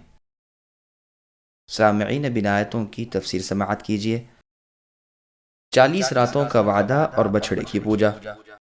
یہاں بھی اللہ تبارک و تعالی اپنے احسانات یاد دلا رہے ہیں کہ جب تمہارے نبی موسیٰ علیہ السلام 40 دن کے وعدے پر تمہارے پاس سے گئے اور پیچھے سے تم نے بچھڑے کی پوجا شروع کر دی، پھر ان کے آنے پر تم نے اس شرک سے توبہ کی، تو ہم نے تمہارے اتنے بڑے کفر کے باوجود بھی بخش دیا۔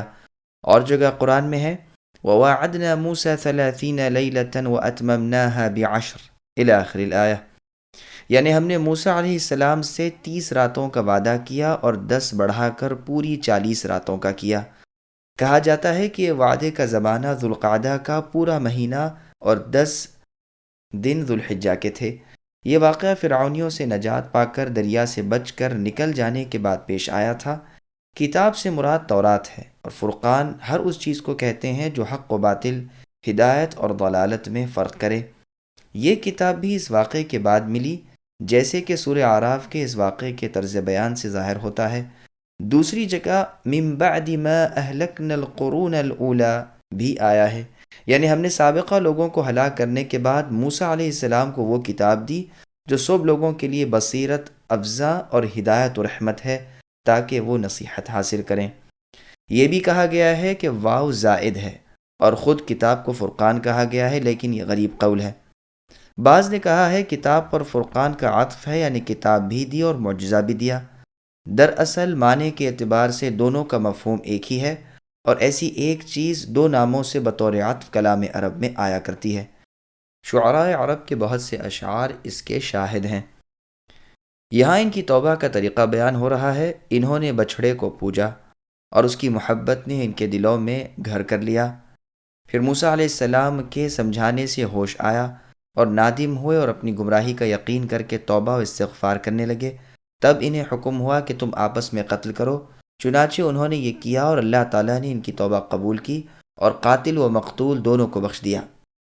اس کا پورا بیان سورہ طٰہٰ کی تفسیر میں آئے گا انشاءاللہ تعالی۔ موسیٰ علیہ السلام کا یہ فرمان کہ اپنے خالق سے توبہ کرو بتا رہا ہے کہ اس سے بڑھ کر ظلم کیا ہوگا کہ تمہیں پیدا اللہ تعالیٰ کریں اور تم پوجو عبادت کرو غیروں کی۔ ایک روایت میں ہے کہ موسیٰ علیہ السلام نے انہیں حکم الہی سنایا اور جن جن لوگوں نے بچھڑا پوجا تھا انہیں بٹھا دیا، اور دوسرے لوگ کھڑے ہو گئے اور قتل کرنا شروع کیا۔ اللہ کی طرف سے اندھیرا چھایا ہوا تھا۔ جب اندھیرا ہٹا انہیں روک دیا گیا۔ شمار کرنے پر معلوم ہوا کہ 70,000 آدمی قتل ہو چکے ہیں اور ساری قوم کی توبہ قبول ہوئی۔ یہ ایک سخت فرمان تھا جسے ان لوگوں نے پورا کیا اور اپنوں اور غیروں کو یکساں تہ تیغ کیا، یہاں تک کہ رحمت الہی نے انہیں بخشا اور موسیٰ علیہ السلام سے فرما دیا کہ اب بس کرو۔ مقتول کو شہید کا اجر دیا، قاتل کی اور باقی ماندہ تمام لوگوں کی توبہ قبول فرمائی اور انہیں جہاد کا ثواب عطا فرمایا۔ موسیٰ علیہ السلام اور ہارون علیہ السلام نے جب اس طرح اپنی قوم کا قتل دیکھا تو دعا کرنا شروع کی کہ اے اللہ، اب تو بنی اسرائیل مٹ جائیں گے، چنانچہ انہیں معاف فرما دیا گیا۔ اور پروردگار عالم نے فرمایا کہ اے میرے پیغمبر، مقتولوں کا غم نہ کرو، وہ ہمارے پاس شہیدوں کے درجے میں ہیں، وہ یہاں زندہ ہیں اور روزیاں پا رہے ہیں۔ اب موسیٰ علیہ السلام کو اور ان کی قوم کو صبر آیا اور عورتوں اور بچوں کی گریہ وزاری موقوف ہوئی، تلواریں، نیزے، چھرے اور چھریاں چلنی بند ہوئیں، آپس میں باپ بیٹوں، بھائیوں میں قتل و خون موقوف ہوا، اور رب تعالی سب کی توبہ قبول کرنے والے بے انتہا مہربان ذات اللہ نے ان کی توبہ قبول فرمائی۔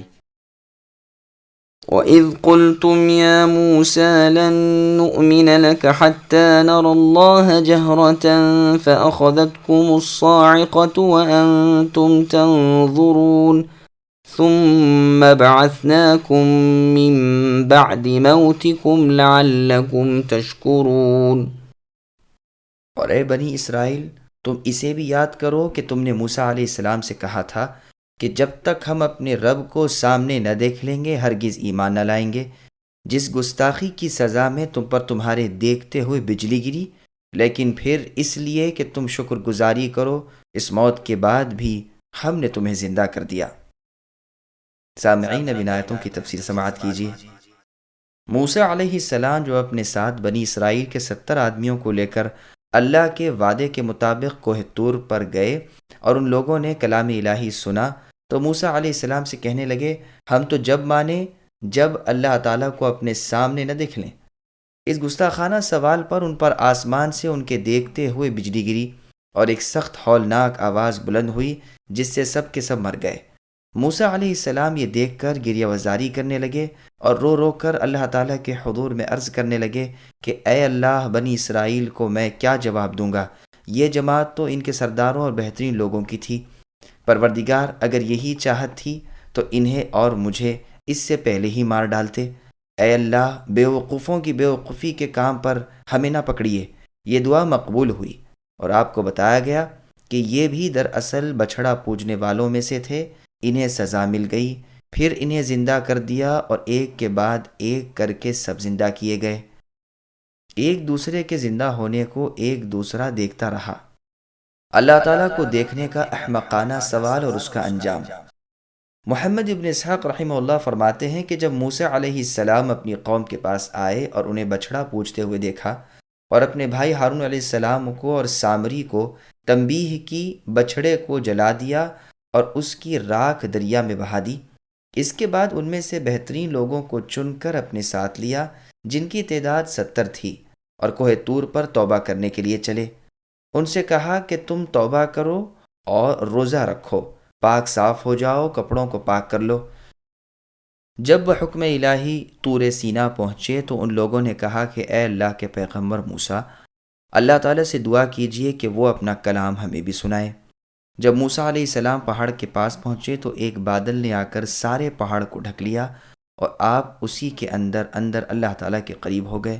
جب کلام الہی شروع ہوا تب موسیٰ علیہ السلام کی پیشانی نور سے چمکنے لگی، اس طرح کی کوئی اس طرف نظر اٹھانے کی تاب نہیں رکھتا تھا۔ بادل کی اوٹ ہو گئی اور سب لوگ سجدے میں گر پڑے، اور موسیٰ علیہ السلام کی دعا سے آپ کے ساتھ آنے والے بھی اللہ کا کلام سننے لگے کہ انہیں حکم احکام ہو رہے ہیں۔ جب کلام الہی ختم ہوا یعنی اللہ نے بات کی تو ابر ہٹ گیا، اور موسیٰ علیہ السلام ان لوگوں کے پاس آئے تو یہ لوگ کہنے لگے کہ موسیٰ ہم تو ایمان نہ لائیں گے جب تک اپنے رب کو اپنے سامنے نہ دیکھ لیں۔ اس گستاخی کی وجہ سے ان پر ایک زلزلہ آیا اور سب کے سب ہلاک ہو گئے۔ اب موسیٰ علیہ السلام نے خلوص دل کے ساتھ دعائیں شروع کیں اور کہنے لگے کہ اس سے تو یہی اچھا تھا اے میرے رب کہ ہم سب اس سے پہلے ہی ہلاک ہو جاتے۔ بے وقوفوں کے کلاموں پر ہمیں ہلاک نہ کیجیے، یہ لوگ ان کے چیدہ اور پسندیدہ لوگ تھے۔ جب میں تنہا بنی اسرائیل کے پاس جاؤں گا تو انہیں کیا جواب دوں گا؟ کون میری اس بات کو سچا سمجھے گا اور اس کے بعد کون مجھ پر ایمان لائے گا؟ اے اللہ، ہماری توبہ ہے، آپ قبول فرمائیے اور ہم پر فضل و کرم کیجیے۔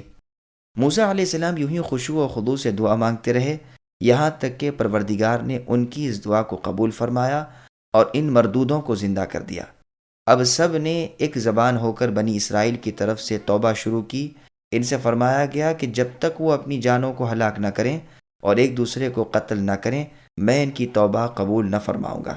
سدی رحمہ اللہ وغیرہ کہتے ہیں کہ یہ واقعہ بنی اسرائیل کے آپس میں لڑ چکنے کے بعد کا ہے۔ اس سے یہ بھی معلوم ہو گیا کہ یہ خطاب گو عام ہے، لیکن حقیقت میں اس سے مراد یہی 70 شخص ہیں۔ رازی نے اپنی تفسیر میں ان 70 شخصوں کے قصے میں لکھا ہے کہ انہوں نے اپنے جینے کے بعد کہا کہ اے نبی اللہ موسیٰ، اللہ تعالیٰ سے دعا کیجئے کہ وہ ہمیں نبی بنا دے۔ آپ نے دعا کی اور وہ قبول ہوئی، لیکن یہ قول غریب ہے۔ موسیٰ علیہ السلام کے زمانے میں سوائے ہارون علیہ السلام کے اور ان کے بعد یوشع ابن نون علیہ السلام کے اور کی نبوت ثابت نہیں۔ اہل کتاب کا یہ بھی دعویٰ ہے کہ ان لوگوں نے اپنی دعا کے مطابق اللہ کو اپنی آنکھوں سے اسی جگہ دیکھا۔ یہ بھی غلط ہے، اس لیے کہ خود موسیٰ علیہ السلام نے جب دیدار باری تعالیٰ کا سوال کیا تو انہیں منع کر دیا گیا، پھر بھلا یہ 70 اشخاص دیدار باری تعالیٰ کی تاب کیسے لاتے؟ اس آیت کی تفسیر میں ایک دوسرا قول بھی ہے کہ موسیٰ تورات لے کر آئے جو احکام کا مجموعہ تھیں، اور ان سے کہا کہ یہ اللہ تعالیٰ کی کتاب ہے، اس پر عمل کرو اور مضبوطی کے ساتھ اس کے پابند ہو جاؤ۔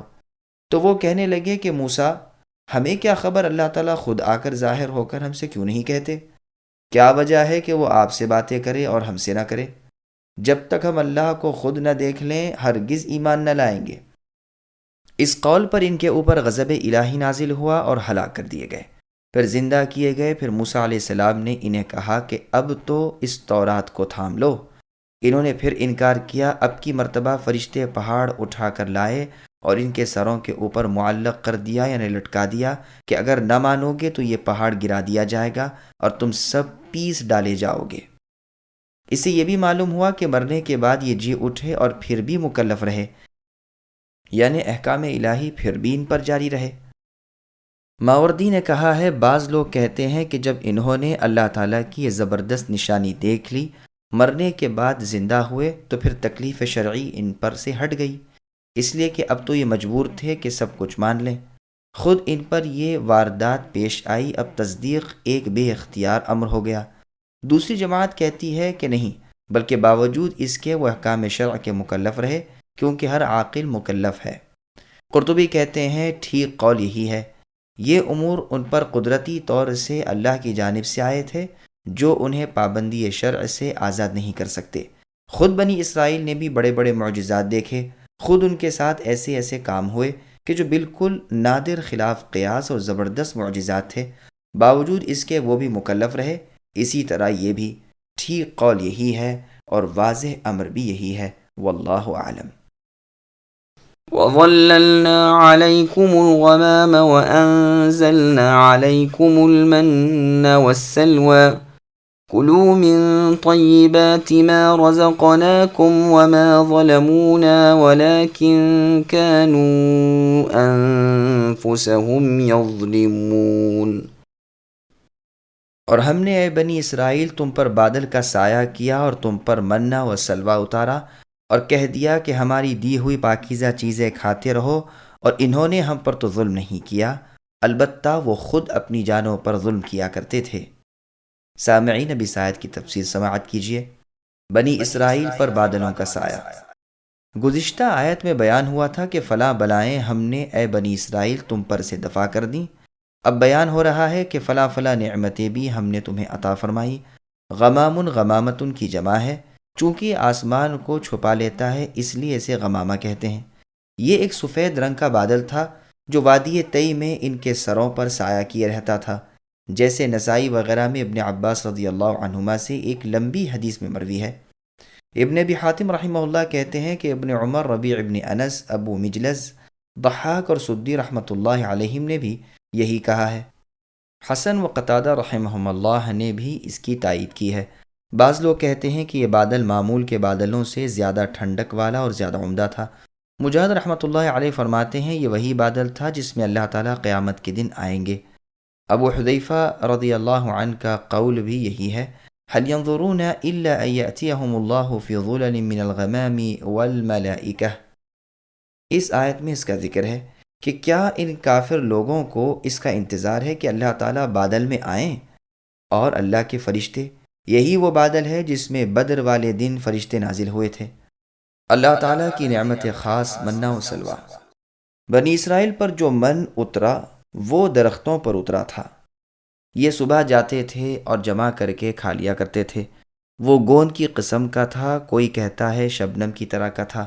قتادہ رحمہ اللہ فرماتے ہیں اولوں کی طرح من ان کے گھروں میں اترتا تھا جو دودھ سے زیادہ سفید اور شہد سے زیادہ میٹھا تھا۔ صبح صادق سے لے کر سورج نکلنے تک اترتا رہتا تھا۔ ہر شخص اپنے گھر بار کے لیے اتنی مقدار میں لے لیتا تھا جتنا اس دن کافی ہو جائے، اگر کوئی زیادہ لے تو خراب ہو جاتا تھا۔ جمعے کے دن وہ 2 دن کا لیتے تھے، جمعہ اور ہفتے کا، اس لیے کہ ہفتہ ان کا بڑا دن تھا۔ ربیع ابن انس رحمۃ اللہ علیہ کہتے ہیں من شہد جیسی چیز تھی جس میں پانی ملا کر پیتے تھے۔ شعبی رحمہ اللہ فرماتے ہیں تمہارا یہ شہد اس من کا 70واں حصہ ہے۔ شعروں میں بھی من شہد کے معنی میں آیا ہے۔ یہ سب اقوال قریب قریب ہیں۔ غرض یہ کہ ایک چیز تھی، انہیں بلا تکلیف و تکلف ملتی تھی۔ اگر صرف اسے کھایا جائے تو وہ کھانے کی چیز تھی، اور اگر پانی میں ملا لی جائے تو پینے کی چیز تھی، اور اگر دوسری چیزوں کے ساتھ مرکب کر دیا جائے تو اور چیز ہو جاتی تھی۔ لیکن یہاں من سے مراد یہی من مشہور نہیں۔ صحیح بخاری کی حدیث میں ہے رسول اللہ صلی اللہ علیہ وسلم فرماتے ہیں کھمبی من میں سے ہے اور اس کا پانی آنکھ کے لیے شفا ہے۔ ترمذی اس حدیث کو حسن صحیح کہتے ہیں۔ ترمذی میں ہے کہ عجوہ جو مدینے کی کھجوروں کی ایک قسم ہے وہ جنتی چیز ہے، یعنی جنت سے آئی ہوئی، اور اس میں زہر کا تریاق ہے یعنی شفا ہے، اور کھمبی من میں سے ہے اور اس کا پانی آنکھ کے درد کی دوا ہے۔ یہ حدیث بھی حسن ہے۔ دوسرے بہت سے طریقوں سے بھی مروی ہے۔ ابن مردویہ کی حدیث میں ہے کہ صحابہ رضی اللہ عنہم نے اس درخت کے بارے میں اختلاف کیا جو زمین کے اوپر ہوتا ہے، جس کی جڑیں مضبوط نہیں ہوتی۔ بعض کہنے لگے کھمبی کا درخت ہے۔ رسول اللہ نے فرمایا کھمبی تو من میں سے ہے اور اس کا پانی آنکھ کے لیے شفا ہے۔ سلوہ ایک قسم کا پرندہ ہے، چڑیا سے کچھ بڑا ہوتا ہے، سرخی مائل رنگ کا۔ جنوبی ہوائیں چلتی تھیں اور ان پرندوں کو وہاں لا کر جمع کر دیتی تھیں۔ بنی اسرائیل اپنی ضرورت کے مطابق انہیں پکڑ لیتے تھے اور ذبح کر کے کھاتے تھے، اور اگر دوسرے دن کے لیے رکھتے تو خراب ہو جاتا، اور جمعے کے دن 2 دن کے لیے جمع کر لیتے تھے، کیونکہ ہفتے کا دن ان کے لیے عید کا دن ہے۔ اس دن عبادات میں مشغول رہنے کا اور شکار وغیرہ سے بچنے کا حکم تھا۔ بعض لوگوں نے کہا ہے کہ یہ پرند کبوتر کے برابر ہوتے تھے۔ 1 میل کی لمبائی چوڑائی میں 1 نیزے کے برابر اونچا ڈھیر ان پرندوں کا ہو جاتا تھا۔ یہ دونوں چیزیں ان پر وادی طی میں اتری تھیں، جہاں انہوں نے اپنے پیغمبر سے کہا تھا کہ اس جنگل میں ہمارے کھانے کا بندوبست کیسے ہوگا۔ تب ان پر من و سلوہ اتارا گیا۔ اور جب موسیٰ علیہ السلام نے پانی کے لیے درخواست کی تو پروردگار عالم نے فرمایا کہ اس پتھر پر اپنی لکڑی مارو۔ لکڑی لگتے ہی اس سے 12 چشمے جاری ہو گئے، اور بنی اسرائیل کے 12 ہی قبیلے تھے۔ ہر قبیلے نے ایک ایک چشمہ اپنے لیے بانٹ لیا۔ پھر سائے کے طالب ہوئے کہ اس چٹیل میدان میں سائے کے بغیر گزر مشکل ہے، تو اللہ تعالیٰ نے طور پہاڑ کا ان پر سایہ کر دیا۔ رہ گیا لباس، وہ اللہ تعالیٰ کی طرف سے جو لباس وہ پہنے ہوئے تھے وہ ان کی قد کے بڑھنے کے ساتھ بڑھتا رہتا تھا۔ 1 سال کے بچے کا لباس جوں جوں اس کا قد و قامت بڑھتا جاتا، نہ وہ پھٹتا، نہ خرابی پڑتی، نہ میلا ہوتا۔ ان تمام نعمتوں کا ذکر مختلف جگہ قرآن کریم میں موجود ہے، جیسے یہ آیت اور اذ استسقى والی آیت وغیرہ۔ حذلی رحمہ اللہ کہتے ہیں سلوہ شہد کو کہتے ہیں، لیکن ان کا یہ قول غلط ہے۔ مؤرج نے اور جوہری نے بھی یہی کہا ہے، اور اس کی شہادت میں عرب شاعروں کے شعر اور بعض لغوی محاورے بھی پیش کیے ہیں۔ بعض نے کہا ہے کہ ایک دوا کا نام ہے۔ نسائی یا کسائی رحمہ اللہ کہتے ہیں سلوہ واحد کا لفظ ہے اور اس کی جمع سلاوہ آتی ہے، اور بعض کہتے ہیں کہ جمع میں اور مفرد میں یہی صیغہ رہتا ہے، یعنی لفظ سلوہ۔ الغرض اللہ تعالیٰ کی 2 نعمتیں تھیں جن کا کھانا ان کے لیے مباح کیا گیا، لیکن ان لوگوں نے اللہ تعالیٰ کی ان نعمتوں کی ناشکری کی، اور یہی ان کا اپنی جانوں پر ظلم کرنا تھا، باوجود یہ کہ اس سے پہلے بھی بہت ساری اللہ کی نعمتیں ان پر نازل ہو چکی تھیں۔ صحابہ کرام کا ایمان اور بنی اسرائیل ایک موازنہ۔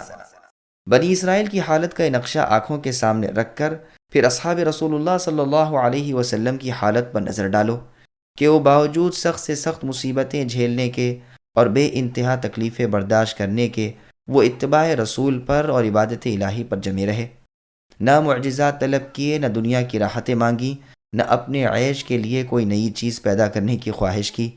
جنگ تبوک میں جب کہ بھوک کے مارے بے تاب ہو گئے اور موت کا مزہ آنے لگا، تب صحابہ رضی اللہ عنہم نے رسول اللہ سے کہا کہ اے اللہ کے رسول، اس کھانے میں برکت کی دعا کیجیے، اور جس کے پاس جو کچھ بچا کچا تھا جمع کر کے حاضر کر دیا، جو سب مل کر بھی نہ ہونے کے برابر ہی تھا۔ رسول اللہ نے دعا کی اور اللہ تبارک و تعالی نے قبول فرما کر اس میں برکت دی۔ انہوں نے خوب کھایا بھی اور تمام توشے دان بھر لیے۔ پانی کے قطرے قطرے سے جب ترسنے لگے تو اللہ کے رسول کی دعا سے ایک بادل آیا اور ریل پیل کر دی، پیا پلایا اور مشکیں اور مشکیزیں سب بھر لیے۔ پس صحابہ رضی اللہ عنہم کی اس ثابت قدمی، اولو العزمی، کامل اتباع اور سچی توحید نے ان کی اصحاب موسیٰ علیہ السلام یعنی بنی اسرائیل پر قطعی فضیلت ثابت کر دی۔ فالحمدللہ۔ وَإِذْ قُلْنَا ادْخُلُوا هَٰذِهِ الْقَرْيَةَ فَكُلُوا مِنْهَا حَيْثُ شِئْتُمْ رَغَدًا وَادْخُلُوا الْبَابَ سُجَّدًا وَقُولُوا حِطَّةٌ نَغْفِرُ لَكُمْ خَطَايَاكُمْ وَسَنَزِيدُ الْمُحْسِنِينَ فَبَدَّلَ الَّذِينَ ظَلَمُوا قَوْلًا غَيْرَ الَّذِي قِيلَ لَهُمْ فَأَنزَلْنَا عَلَى الَّذِينَ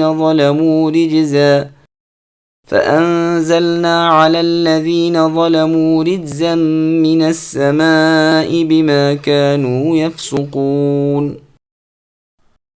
اور جب ہم نے اے بنی اسرائیل تم سے کہا کہ اس بستی میں جاؤ اور جو کچھ جہاں کہیں سے چاہو با فراغت کھاؤ پیو، اور دروازے میں سے سجدہ کرتے ہوئے گزرو، اور زبان سے حطتن کہو، ہم تمہاری خطائیں معاف فرما دیں گے اور بھلے لوگوں کو اور زیادہ دیں گے۔ پھر ان ظالموں نے اس بات کو جو ان سے کہی گئی تھی بدل ڈالا۔ ہم نے بھی ان ظالموں پر ان کے فسق و نافرمانی کی وجہ سے آسمانی عذاب نازل کیا۔ سامعین اب ان آیتوں کی تفسیر سماعت کیجیے۔ جب موسیٰ علیہ السلام مصر سے بنی اسرائیل کو لے کر آئے اور انہیں ارض مقدس میں جانے کا حکم ہوا، یعنی فلسطین میں، جو زمین ان کی موروثی تھی، ان سے کہا گیا کہ یہاں جو عمالیق ہیں ان سے جہاد کرو، تو ان لوگوں نے نامردی دکھائی، جس کی سزا میں انہیں میدان طی میں ڈال دیا گیا، جیسے کہ سورہ مائدہ میں ذکر ہے۔ قریہ سے مراد بیت المقدس ہے۔ سدی، ربیع، قتادہ، ابو مسلم رحمۃ اللہ علیہم وغیرہ نے یہی کہا ہے۔ قرآن میں ہے کہ موسیٰ علیہ السلام نے اپنی قوم سے کہا اے میری قوم، اس پاک زمین میں جاؤ جو تمہارے لیے لکھ دی ہے۔ بعض کہتے ہیں اس سے مراد اریحہ ہے۔ بعض نے کہا ہے مصر مراد ہے، لیکن صحیح قول پہلا ہی ہے کہ مراد اس سے بیت المقدس ہے۔ یہ واقعہ تئی سے نکلنے کے بعد کا ہے۔ جمعہ کے دن شام کو اللہ تعالیٰ نے انہیں اس پر فتح عطا فرمائی، بلکہ سورج کو ان کے لیے ذرا سی دیر ٹھہرا دیا تاکہ فتح ہو جائے۔ فتح کے بعد انہیں یہ حکم ہوا کہ اس شہر میں سجدہ کرتے ہوئے جاؤ جو اس فتح کی شکر گزاری کے لیے ہوگا۔ ابن عباس رضی اللہ عنہما نے سجدے سے مراد رکوع لیا ہے۔ راوی کہتے ہیں کہ سجدے سے مراد یہاں پر خشوع و خضوع ہے، کیونکہ حقیقت پر اسے محمول کرنا ناممکن ہے۔ ابن عباس رضی اللہ عنہما کہتے ہیں یہ دروازہ قبلے کی جانب تھا، اس کا نام باب الحطہ تھا۔ رازی نے یہ بھی کہا ہے کہ دروازے سے مراد جہت قبلہ ہے۔ بجائے سجدے کے اس قوم نے اپنی رانوں پر کھسکنا شروع کیا، کروٹ کے بل داخل ہونے لگے، سروں کو جھکانے کی بجائے اور اونچا کر لیا۔ حطتن کے معنی بخشش کے ہیں۔ بعض نے کہا ہے کہ یہ امر حق ہے۔ اکرمہ رحمہ اللہ کہتے ہیں کہ اس سے مراد لا الہ الا اللہ کہنا ہے۔ ابن عباس رضی اللہ عنہما کہتے ہیں اس میں گناہوں کا اقرار ہے۔ حسن و قتادہ رحمہم اللہ فرماتے ہیں اس کے معنی ہے اے اللہ ہماری خطاؤں کو ہم سے دور کر دیجئے۔ پھر ان سے وعدہ کیا جاتا ہے کہ اگر تم اسی طرح یہی کہتے ہوئے شہر میں داخل ہوئے اور اس فتح کے وقت بھی اپنی پستی اور اللہ کی نعمت اور اپنے گناہوں کا اقرار کیا اور مجھ سے بخشش طلب کی، تو چونکہ یہ چیزیں مجھے بہت ہی پسند ہیں، میں بھی تمہاری خطاؤں سے درگزر کر لوں گا۔ فتح مکہ کے موقع پر فرمان الہی سورہ اذا جاء نصر اللہ والفتح نازل ہوئی تھی، اور اس میں بھی یہی حکم دیا گیا تھا کہ جب اللہ کی مدد آ جائے، مکہ فتح ہو اور لوگ دین ربانی میں فوج در فوج آ جائیں، تو اے نبی آپ اپنے رب کی تسبیح اور حمد بیان کریں، اللہ سے استغفار کریں، بے شک وہ توبہ قبول کرنے والے ہیں۔ اس صورت میں جہاں ذکر و استغفار کا ذکر ہے، وہاں رسول اللہ صلی اللہ علیہ وسلم کے آخری وقت کی خبر بھی ہے، یعنی آپ کو موت آ جائے گی۔ ابن عباس رضی اللہ عنہما نے عمر رضی اللہ عنہ کے سامنے اس صورت کا ایک مطلب یہ بھی بیان کیا تھا جسے آپ نے پسند فرمایا تھا۔ جب مکہ فتح ہونے کے بعد رسول اللہ شہر میں داخل ہوئے تو انتہائی تواضع اور مسکینی کے آثار رسول اللہ پر آیا تھے، یہاں تک کہ سر جھکائے ہوئے تھے کہ اونٹنی کے پالان سے سر لگ گیا تھا۔ شہر میں جاتے ہی غسل کر کے ضحیٰ کے وقت 8 رکعت نماز ادا کی، جو ضحیٰ کی نماز بھی تھی اور فتح کے شکریہ کی بھی، اور دونوں طرح کے قول محدثین کے ہیں۔ سعد بن ابی وقاص رضی اللہ عنہ نے جب ملک ایران فتح کیا اور کسریٰ کے شاہی محلات میں پہنچے تو اسی سنت کے مطابق 8 رکعت پڑھیں۔ 2 رکعت ایک سلام سے پڑھنے کا بعض کا مذہب ہے، اور بعض نے یہ بھی کہا ہے کہ 8 ایک ساتھ ایک ہی سلام سے پڑھیں، واللہ اعلم۔ صحیح بخاری میں ہے کہ رسول اللہ صلی اللہ علیہ وسلم فرماتے ہیں بنی اسرائیل کو حکم کیا گیا کہ وہ سجدہ کرتے ہوئے اور حطتن کہتے ہوئے دروازے سے داخل ہوں، لیکن انہوں نے بدل دیا اور اپنی رانوں پر گھسٹتے ہوئے اور حطتن کی بجائے حبتن فی شعرتن کہتے ہوئے داخل ہوئے۔ نسائی، عبدالرزاق، ابو داؤد، مسلم اور ترمذی میں بھی یہ حدیث و اختلاف الفاظ موجود ہے اور سندن صحیح ہے۔ برا بن عازب رضی اللہ عنہ فرماتے ہیں سیقول السفہاء میں سفہاء یعنی بے وقوفوں سے مراد یہود ہیں جنہوں نے اللہ تعالیٰ کی بات کو بدل دیا تھا۔ ابن مسعود رضی اللہ عنہ فرماتے ہیں حطتن کے بدلے انہوں نے حنطتن حبتن حمراء فیہا شعیرتن کہا تھا۔ ان کی اپنی زبان میں ان کے الفاظ یہ تھے حتی سمعانا الزب مزبع۔ ابن عباس رضی اللہ عنہما بھی ان کی اس تبدیلی کو بیان فرماتے ہیں کہ رکوع کرنے کے بدلے وہ رانوں پر گھسیٹتے ہوئے اور حطتن کے بدلے حنطتن کہتے ہوئے داخل ہونے لگے۔ عطا، مجاہد، عکرمہ، ضحاک، حسن، قتادہ، ربیع، یحییٰ رحمۃ اللہ علیہم نے بھی یہی بیان کیا ہے۔ مطلب یہ ہے کہ جس قول و فعل کا انہیں حکم دیا گیا تھا انہوں نے اسے مذاق میں اڑایا، جو صریح مخالفت اور معاندت تھی۔ اسی وجہ سے اللہ تعالیٰ نے ان پر عذاب نازل فرمایا۔ فرماتے ہیں کہ ہم نے ظالموں پر ان کے فسق کی وجہ سے آسمانی عذاب نازل فرمایا۔ رجز سے مراد عذاب ہے، کوئی کہتا ہے غضب ہے یعنی غصہ، کسی نے طاعون کہا ہے۔ صحیح مسلم کی ایک مرفوع حدیث میں ہے طاعون رجز ہے اور یہ عذاب تم سے پہلے لوگوں پر اتارا گیا تھا۔ بخاری و مسلم میں ہے رسول اللہ صلی اللہ علیہ وسلم فرماتے ہیں جب تم سنو کہ فلاں جگہ طاعون ہے تو وہاں نہ جاؤ۔ ابن جریر رحمہ اللہ کی تفسیر میں ہے کہ یہ دکھ اور بیماری رجز ہے جس سے تم سے پہلے لوگ عذاب دیے گئے تھے۔ وَإِذِ اسْتَسْقَىٰ مُوسَىٰ لِقَوْمِهِ فَقُلْنَا اضْرِب بِّعَصَاكَ الْحَجَرَ فَانفَجَرَتْ مِنْهُ 12 عَيْنًا قَدْ عَلِمَ كُلُّ أُنَاسٍ مَّشْرَبَهُمْ كُلُوا وَاشْرَبُوا مِن رِّزْقِ اللَّهِ وَلَا تَعْثَوْا فِي الْأَرْضِ مُفْسِدِينَ۔ اور جب موسیٰ علیہ السلام نے اپنی قوم بنی اسرائیل کے لیے پانی مانگا تو ہم نے کہا اپنی لکڑی پتھر پر مارو جس سے 12 چشمے بہہ نکلے، اور ہر گروہ نے اپنا چشمہ پہچان لیا، اور ہم نے کہہ دیا کہ اللہ تعالیٰ کا رزق کھاتے پیتے رہو اور زمین میں فساد نہ کرتے پھرو۔ سامعین، اب اس آیت کی تفسیر سماعت کیجیے۔ بنی اسرائیل پر اللہ کے احسانات کا مزید تذکرہ۔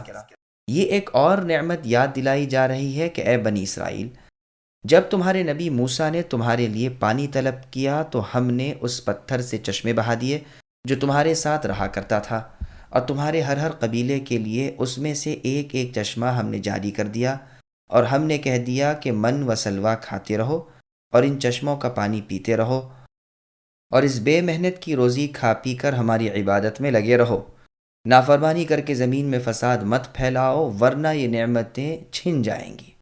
ابن عباس رضی اللہ عنہ فرماتے ہیں کہ یہ ایک 4 کونوں والا پتھر تھا جو ان کے ساتھ ہی تھا۔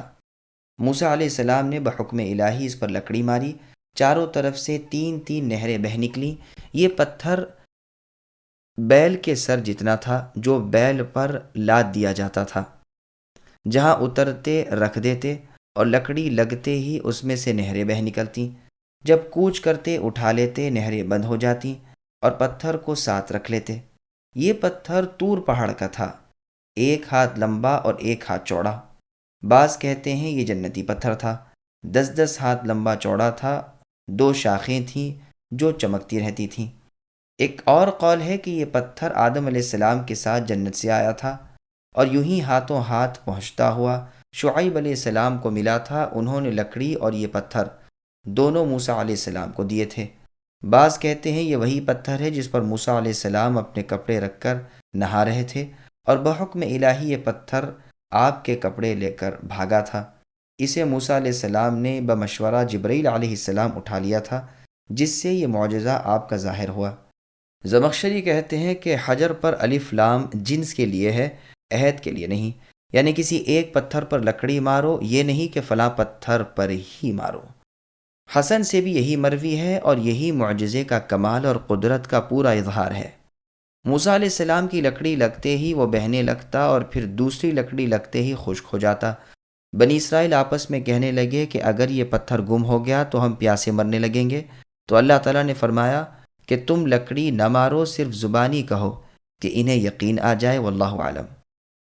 ہر ایک قبیلہ اپنی اپنی نہر کو اس طرح جان لیتا کہ ہر قبیلے کا ایک ایک آدمی پتھر کے پاس کھڑا رہ جاتا اور لکڑی لگتے ہی اس میں سے چشمے جاری ہو جاتے۔ جس شخص کی طرف جو چشمہ جاتا وہ اپنے قبیلے کو بلا کر کہہ دیتا کہ یہ چشمہ تمہارا ہے۔ یہ واقعہ میدان طی کا ہے۔ سورہ اعراف میں بھی اس واقعے کا بیان ہے، لیکن چونکہ وہ سورہ مکی ہے اس لیے وہاں ان کا بیان غائب کی ضمیر سے کیا گیا ہے، اور اللہ تعالیٰ نے جو احسانات ان پر نازل فرمائے تھے وہ اپنے رسول محمد صلی اللہ علیہ وسلم کے سامنے دہرائے ہیں، اور یہ صورت مدنی ہے یعنی سورہ بقرہ، اس لیے یہاں خود انہیں خطاب کیا گیا ہے۔ سورہ اعراف میں فانبجست کہا اور یہاں فانفجرت کہا، اس لیے کہ وہاں اول جاری ہونے کے معنی میں ہے اور یہاں آخری حال کا بیان ہے، واللہ عالم۔ اور ان دونوں جگہ کے بیان میں 10 وجہ سے فرق ہے، جو فرق لفظی بھی ہے اور معنوی بھی۔ زمخشری نے اپنے طور پر ان سب وجوہ کو بیان کیا ہے اور حقیقت اس میں قریب ہے، واللہ اعلم۔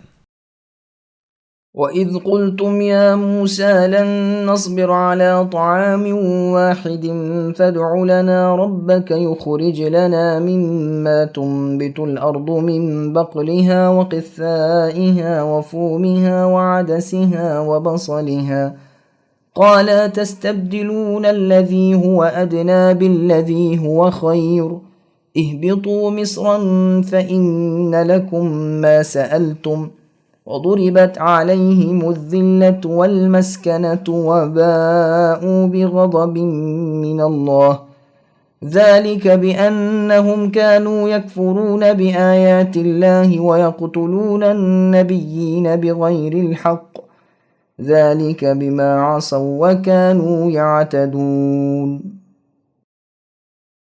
اور جب تم نے اے بنی اسرائیل کہا کہ اے موسیٰ ہم سے ایک ہی قسم کے کھانے پر ہرگز صبر نہ ہو سکے گا، پس اپنے رب سے دعا کیجئے کہ وہ ہمیں زمین کی پیداوار ساگ، ککڑی، گیہوں، مسور اور پیاز دے۔ آپ نے فرمایا بہتر چیز کے بدلے یہ ادنا چیز کیوں طلب کرتے ہو؟ اچھا شہر میں جاؤ، وہاں تمہیں تمہاری چاہت کی یہ سب چیزیں ملیں گی۔ ان پر ذلت اور مسکینی ڈالی گئی اور اللہ کا غضب لے کر وہ لوٹے، یہ اس لیے کہ وہ اللہ تعالیٰ کی آیات کے ساتھ کفر کرتے تھے اور انبیاء کو ناحق قتل کرتے تھے۔ یہ ان کی نافرمانیوں اور زیادتیوں کا نتیجہ ہے۔ سامعین، اب اس آیت کی تفسیر سماعت کیجیے۔ اچھی چیز کے بدلے گھٹیا کے طلبگار۔ یہاں بنی اسرائیل کی بے صبری اور نعمت الہی کی ناقدری کا بیان ہو رہا ہے کہ من و سلوہ جیسے پاکیزہ طعام پر ان سے صبر نہ ہو سکا اور ردی چیزیں مانگنے لگے۔ ایک طعام سے مراد ایک قسم کا طعام ہے، یعنی من و سلوہ۔ فوم کے معنی میں اختلاف ہے، ابن مسعود کی قرات میں ثوم ہے۔ مجاہد رحمہ اللہ نے فوم کی تفسیر ثوم کے ساتھ کی ہے، یعنی لہسن۔ ابن عباس رضی اللہ عنہما سے بھی یہی مروی ہے۔ اگلی لغت کی سابقہ کتابوں میں فوّموا آلنا کے معنی اختبزوا یعنی ہماری روٹی پکاؤ کے ہیں۔ ابن جریر رحمہ اللہ فرماتے ہیں اگر یہ صحیح ہو تو یہ حرف مبدلہ میں سے ہیں، جیسے عاثور شر، عافور شر، اثافہ، اثاثہ، مغافیر، مغاثیر وغیرہ، جن میں فا سے ثا اور ثا سے فا بدلا گیا، کیونکہ یہ دونوں مخرج کے اعتبار سے بہت قریب ہیں، واللہ اعلم۔ اور لوگ کہتے ہیں فوم کے معنی گیہوں کے ہیں، ابن عباس سے بھی یہی تفسیر منقول ہے، اور احیحہ کے شعر میں بھی فوم گیہوں کے معنی میں آیا ہے۔ بنو ہاشم کی زبان میں فوم گیہوں کے معنی میں مستعمل تھا۔ فوم کے معنی روٹی کے بھی ہیں، بعض نے سنبلہ کے معنی کیے ہیں۔ قتادہ اور عطا رحمہم اللہ فرماتے ہیں جس اناج کی روٹی پکتی ہے اسے فوم کہتے ہیں۔ بعض کہتے ہیں فوم ہر قسم کے اناج کو کہتے ہیں۔ موسیٰ علیہ السلام نے اپنی قوم کو ڈانٹا کہ تم بہتر چیز کو ردی چیز کے بدلے کیوں طلب کرتے ہو؟ پھر فرمایا جاؤ شہر میں یہ سب چیزیں پاؤ گے۔ جمہور کی قرات مصرن ہی ہے اور تمام قراتوں میں یہی لکھا ہوا ہے۔ ابن عباس رضی اللہ عنہما سے مروی ہے کہ شہروں میں سے کسی شہر میں چلے جاؤ۔ ابی بن کعب اور ابن مسعود رضی اللہ عنہما سے مصرہ کی قرات بھی ہے اور اس کی تفسیر مصر یعنی شہر سے کی گئی ہے، اور یہ بھی ہو سکتا ہے کہ مصرن سے بھی مراد مخصوص شہر مصر لیا جائے، اور یہ الف مصرن کا ایسا ہی ہے جیسا قواریرا میں ہے۔ مصر سے مراد عام شہر لینا ہی ہے، بہتر معلوم ہوتا ہے۔ تو مطلب یہ ہوا کہ جو چیز تم طلب کرتے ہو اے بنی اسرائیل، یہ تو آسان چیز ہے، جس شہر میں جاؤ گے یہ تمام چیزیں پالو گے، میری دعا کی بھی کیا ضرورت ہے؟ کیونکہ ان کا یہ قول محض تکبر، سرکشی اور بڑائی کے طور پر تھا، اس لیے انہیں کوئی جواب نہیں دیا گیا، واللہ اعلم۔ شامت اعمال، مطلب یہ ہے کہ ذلت اور مسکینی ان پر مسلط کی گئی، اہانت و پستی ان پر ڈال دی گئی، جزیہ ان سے وصول کیا گیا، مسلمانوں کے قدموں تلے انہیں ڈالا گیا، فاقہ کشی اور بھیک کی نوبت پہنچی، اللہ کا غضب و غصہ ان پر اترا۔ باؤ کے معنی لوٹے اور رجوع کیا کے ہیں۔ با کبھی بھلائی کے صلے کے ساتھ اور کبھی برائی کے صلے کے ساتھ آتا ہے، یہاں برائی کے صلے کے ساتھ ہے۔ یہ تمام عذاب ان کے تکبر، عناد، حق کی قبولیت سے انکار، اللہ تعالیٰ کی آیات سے کفر اور انبیاء اور ان کے تابع داروں کی اہانت اور ان کے قتل کی بنا پر تھا۔ اس سے زیادہ بڑا کفر اور کون سا ہوگا کہ اللہ تعالیٰ کی آیات سے کفر کرتے ہیں اور اللہ کے انبیاء کو بلا وجہ قتل کرتے ہیں۔ رسول اللہ صلی اللہ علیہ وسلم فرماتے ہیں جیسا کہ صحیح مسلم میں ہے، تکبر کے معنی حق کو چھپانے اور لوگوں کو ذلیل سمجھنے کے ہیں۔ اور مسند احمد کی روایت میں ہے کہ مالک ابن مرارہ رہاوی رضی اللہ عنہ ایک روز رسول اللہ صلی اللہ علیہ وسلم کی خدمت میں عرض کرتے ہیں کہ اے اللہ کے رسول، میں خوبصورت آدمی ہوں، میرا دل نہیں چاہتا کہ کسی کے جوتے کا تسمہ بھی مجھ سے اچھا ہو، تو کیا یہ تکبر اور سرکشی ہے؟ رسول اللہ نے فرمایا نہیں، بلکہ تکبر اور سرکشی حق کو رد کرنا اور لوگوں کو حقیر سمجھنا ہے۔ چونکہ بنی اسرائیل کا تکبر، کفر و قتل انبیاء علیہم السلام تک پہنچ گیا تھا، اس لیے اللہ کا غضب ان پر نازل ہو گیا، دنیا میں بھی اور آخرت میں بھی۔ عبداللہ بن مسعود رضی اللہ عنہ فرماتے ہیں کہ بنی اسرائیل ایک ایک دن میں 300 انبیاء کو قتل کر ڈالتے تھے، پھر بازاروں میں جا کر اپنے کاروبار میں مشغول ہو جاتے تھے۔ رسول اللہ صلی اللہ علیہ وسلم فرماتے ہیں، سب سے زیادہ سخت عذاب قیامت کے دن اس شخص کو ہوگا جسے نبی نے قتل کیا ہو، یا اس نے کسی نبی کو مار ڈالا ہو، اور گمراہی کا امام اور تصویریں بنانے والا۔ یہ بدلہ تھا ان کی نافرمانی اور ظلم و زیادتی کا۔ یہ دوسرا سبب ہے کہ وہ منع کیے ہوئے کاموں کو کرتے تھے اور حد سے بڑھ جاتے تھے۔ واللہ اعلم۔ إن الذين آمنوا والذين هادوا والنصارى والصابئين من آمن بالله واليوم الآخر وعمل صالحا فلهم أجرهم عند ربهم ولا خوف عليهم ولا هم يحزنون۔ ایمان والے ہوں، یہودی ہوں، نصارہ ہوں یا صابئ ہوں، جو کوئی بھی اللہ تعالیٰ پر اور قیامت کے دن پر ایمان لائے اور نیک عمل کرے، ان کے اجر ان کے رب کے پاس ہیں، اور ان پر نہ تو کوئی خوف ہے اور نہ اداسی۔ سامعین، اب اس آیت کی تفسیر سماعت کیجیے۔ اپنے نبی کا تابعدار ایماندار ہے۔ گزشتہ آیت میں چونکہ نافرمانیوں کے عذاب کا ذکر تھا، تو یہاں ان میں جو لوگ نیک تھے ان کے ثواب کا بیان ہو رہا ہے۔ نبی صلی اللہ علیہ وسلم کی تابعداری کرنے والوں کے لیے یہ بشارت تا قیامت ہے کہ نہ مستقبل کا خوف اور نہ یہاں نہ ملنے والی چیزوں کا افسوس اور نہ حسرت۔ اور جگہ ہے الا ان اولیاء اللہ لا خوف علیہم ولا هم يحزنون، یعنی خبردار، اللہ تعالیٰ کے دوستوں پر کوئی خوف و غم نہیں۔ اور وہ فرشتے جو مسلمان کی روح نکلنے کے وقت آتے ہیں یہی کہتے ہیں، اللہ تخافوا ولا تحزنوا وابشروا بالجنۃ التي كنتم توعدون، کہ تم ڈرو نہیں، تم اداس نہ ہو، تمہیں ہم اس جنت کی خوشخبری دیتے ہیں جس کا تم سے وعدہ کیا گیا تھا۔ سلمان فارسی رضی اللہ عنہ فرماتے ہیں، میں رسول اللہ صلی اللہ علیہ وسلم کی خدمت میں حاضر ہونے سے پہلے جن دینداروں سے ملا تھا ان کی عبادت اور نماز، روزے وغیرہ کا ذکر کیا تو یہ آیت اتری۔ ایک اور روایت میں ہے کہ سلمان رضی اللہ عنہ نے ان کا ذکر کرتے ہوئے کہا کہ وہ نمازی، روزے دار، ایماندار اور اس بات کے معتقد تھے کہ آپ اے اللہ کے نبی مبعوث ہونے والے ہیں۔ رسول اللہ نے فرمایا کہ وہ جہنمی ہیں۔ سلمان رضی اللہ عنہ کو اس سے بڑا رنج ہوا، وہیں یہ آیت نازل ہوئی۔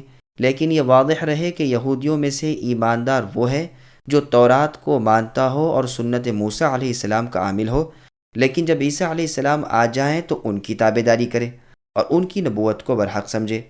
اگر وہ اب بھی تورات اور سنت موسیٰ علیہ السلام پر جمع رہا اور عیسیٰ علیہ السلام کا انکار کیا اور تابعداری نہ کی تو پھر بے دین ہو جائے گا۔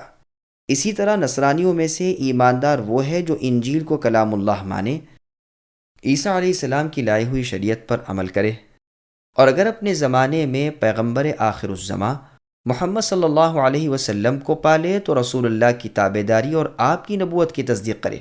اگر اب بھی اس نے انجیل کو اور اتباع عیسوی کو نہ چھوڑا اور آپ کے طریقے پر عمل نہ کیا تو ہلاک ہوگا۔ سدی اور سعید ابن جبیر رحمہم اللہ بھی یہی فرماتے ہیں۔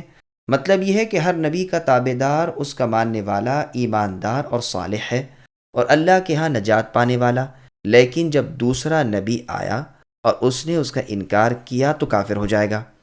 قرآن کی ایک تو یہ بات جو آپ کے سامنے ہے، اور دوسری وہ آیت جس میں بیان ہے وَمَن يَبْتَغِ غَيْرَ الْإِسْلَامِ دِينًا فَلَن يُقْبَلَ مِنْهُ وَهُوَ فِي الْآخِرَةِ مِنَ الْخَاسِرِينَ، یعنی جو شخص اسلام کے سوا اور دین ڈھونڈے اس سے قبول نہ کیا جائے گا اور آخرت میں وہ نقصان اٹھانے والا ہوگا۔ ان دونوں آیات میں یہی تطبیق ہے۔ کسی شخص کا کوئی عمل، کوئی طریقہ مقبول نہیں تاوقت یہ کہ وہ شریعت محمدیہ صلی اللہ علیہ وسلم کے مطابق نہ ہو، مگر یہ اس وقت ہے جب کہ آپ مبعوث ہو کر دنیا میں آ گئے۔ رسول اللہ سے پہلے جس نبی کا جو زمانہ تھا اور جو لوگ اس زمانے میں تھے ان کے لیے ان کے زمانے کے نبی کی تابعداری اور اس نبی کی لائی ہوئی شریعت کے مطابق عمل کرنا شرط ہے۔ یہود کے لغوی معنی اور وجہ تسمیہ، یعنی یہ نام ان کو کیوں پڑا۔ لفظ یہود حوادہ سے ماخوذ ہے، جس کے معنی مودت اور دوستی کے ہیں، یا یہ ماخوذ ہے تہود سے، جس کے معنی توبہ کے ہیں، جیسے قرآن میں ہے اِنَّا ہُدْنَا اِلَيْكَ۔ موسیٰ علیہ السلام فرماتے ہیں ہم اے اللہ آپ کی طرف توبہ کرتے ہیں۔ پس انہیں انہی دو وجوہات کی بنا پر یہود کہا گیا ہے، توبہ کی وجہ سے اور آپس کی دوستی کی وجہ سے، اور بعض کہتے ہیں کہ یہ یہودا کی اولاد میں سے تھے، اس لیے انہیں یہود کہا گیا ہے۔ یہودا یعقوب علیہ السلام کے بڑے لڑکے کا نام تھا۔ ایک قول یہ بھی ہے کہ یہ تورات پڑھتے وقت ہلتے تھے، اس بنا پر انہیں یہود یعنی حرکت کرنے والا کہا گیا ہے۔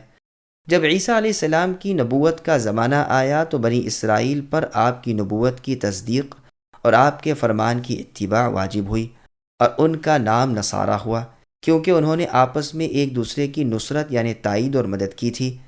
انہیں انصار بھی کہا گیا ہے۔ عیسیٰ علیہ السلام کا قول ہے، جس کا ذکر اللہ نے قرآن میں فرمایا، من انصاری الی اللہ قال الحواریون نحن انصار اللہ، یعنی اللہ کے دین میں میرا مددگار کون ہے؟ حواریوں نے جواب میں کہا کہ اے عیسیٰ ابن مریم، ہم اللہ کے دین میں اللہ کے دین کے مددگار ہیں۔ بعض کہتے ہیں کہ یہ لوگ جہاں اترے تھے اس زمین کا نام ناصرہ تھا، اس لیے انہیں نصارہ کہا گیا۔ قتادہ اور ابن جریج رحمہم اللہ کا بھی یہی قول ہے۔ ابن عباس رضی اللہ عنہما سے بھی یہ مروی ہے، واللہ عالم۔ نصارہ نصران کی جمع ہے، جیسے نشوان کی جمع نشاوہ اور سکران کی جمع سکارہ، اس کا مؤنث نصرانہ آتا ہے۔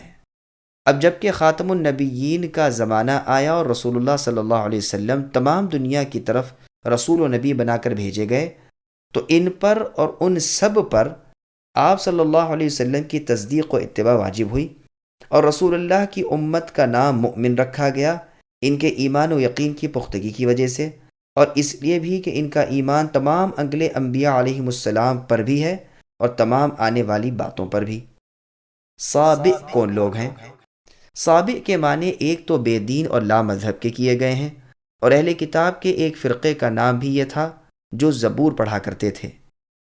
اسی بنا پر ابو حنیفہ اور اسحاق رحمہ اللہ کا مذہب ہے کہ ان کے ہاتھ کا ذبیحہ ہمارے لیے حلال ہے، اور ان کی عورتوں سے نکاح کرنا بھی جائز ہے۔ حسن اور حکم رحمۃ اللہ علیہما فرماتے ہیں یہ گروہ مانند مجوسیوں کے ہیں، یعنی آنکھ کی پوجا کرنے والوں کے۔ یہ بھی مروی ہے کہ یہ لوگ فرشتوں کے پجاری تھے۔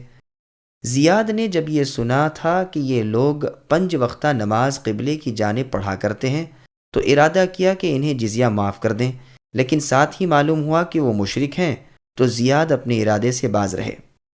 ابو الزناد رحمہ اللہ فرماتے ہیں یہ لوگ عراقی ہیں، بکوفی کے رہنے والے، سب انبیاء کو مانتے ہیں، ہر سال میں 30 روزے رکھتے ہیں، اور یمن کی طرف منہ کر کے ہر دن میں 5 نمازیں پڑھتے ہیں۔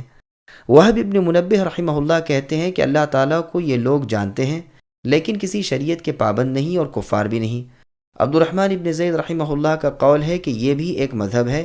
جزیرہ موصل میں یہ لوگ تھے، لا الہ الا اللہ پڑھتے تھے اور کسی کتاب یا نبی کو نہیں مانتے تھے، اور نہ کوئی خاص شریعت کے عامل تھے۔ مشرکین اسی بنا پر رسول اللہ صلی اللہ علیہ وسلم اور آپ کے صحابہ رضی اللہ عنہم کو صابئ کہتے تھے، یعنی لا الہ الا اللہ کہنے کی بنا پر ان کا دین نصرانیوں سے ملتا جلتا تھا۔ ان کا قبلہ جنوب کی طرف تھا۔ یہ لوگ اپنے آپ کو نوح علیہ السلام کے دین پر بتاتے تھے۔ ایک قول یہ بھی ہے کہ یہود مجوس کے دین کا خلط ملط یہ مذہب تھا۔ ان کا ذبیحہ کھانا اور ان کی عورتوں سے نکاح کرنا ممنوع ہے، یعنی منع ہے۔ مجاہد، حسن اور ابن ابی نجیح رحمۃ اللہ علیہم کا یہی فتویٰ ہے۔ قرطبی فرماتے ہیں مجھے جہاں تک معلوم ہوا ہے کہ یہ لوگ موحد تھے، لیکن تاروں کی تأثیر اور نجوم کے معتقد تھے۔ ابو سعید استخری انہوں نے بھی ان پر کفر کا فتویٰ دیا ہے۔ رازی کہتے ہیں کہ یہ ستارہ پرست لوگ تھے، کشرانیین میں سے تھے، جن کی جانب ابراہیم علیہ السلام بھیجے گئے تھے۔ حقیقت حال کا علم تو محض اللہ تعالیٰ کو ہے، مگر بظاہر یہی قول اچھا معلوم ہوتا ہے کہ یہ لوگ نہ یہودی تھے، نہ نصرانی، نہ مجوسی، نہ مشرک، بلکہ یہ لوگ فطرت پر تھے، کسی خاص مذہب کے پابند نہ تھے، اور اسی معنی پر مشرکین اصحاب رسول اللہ صلی اللہ علیہ وسلم کو صابی کہا کرتے تھے، یعنی ان لوگوں نے تمام مذاہب ترک کر دیے۔ بعض علماء کا قول ہے کہ سابق وہ ہیں جنہیں کسی نبی کی دعوت نہیں پہنچی، واللہ اعلم۔ لیکن محمد صلی اللہ علیہ وسلم کے اب آ جانے کے بعد کسی بھی شخص کے لیے آپ کی بابت سن لینے کے بعد آپ پر ایمان لائے بغیر اور آپ کی اتباع کے بغیر جنت میں جانا اور جہنم سے بچنا ممکن نہیں ہے۔ اللہ ہم تمام مسلمانوں کو مرتے دم تک کتاب اور سنت کو مضبوطی کے ساتھ تھام کر اسی پر عمل پیرا رہنے کی توفیق عطا فرمائے۔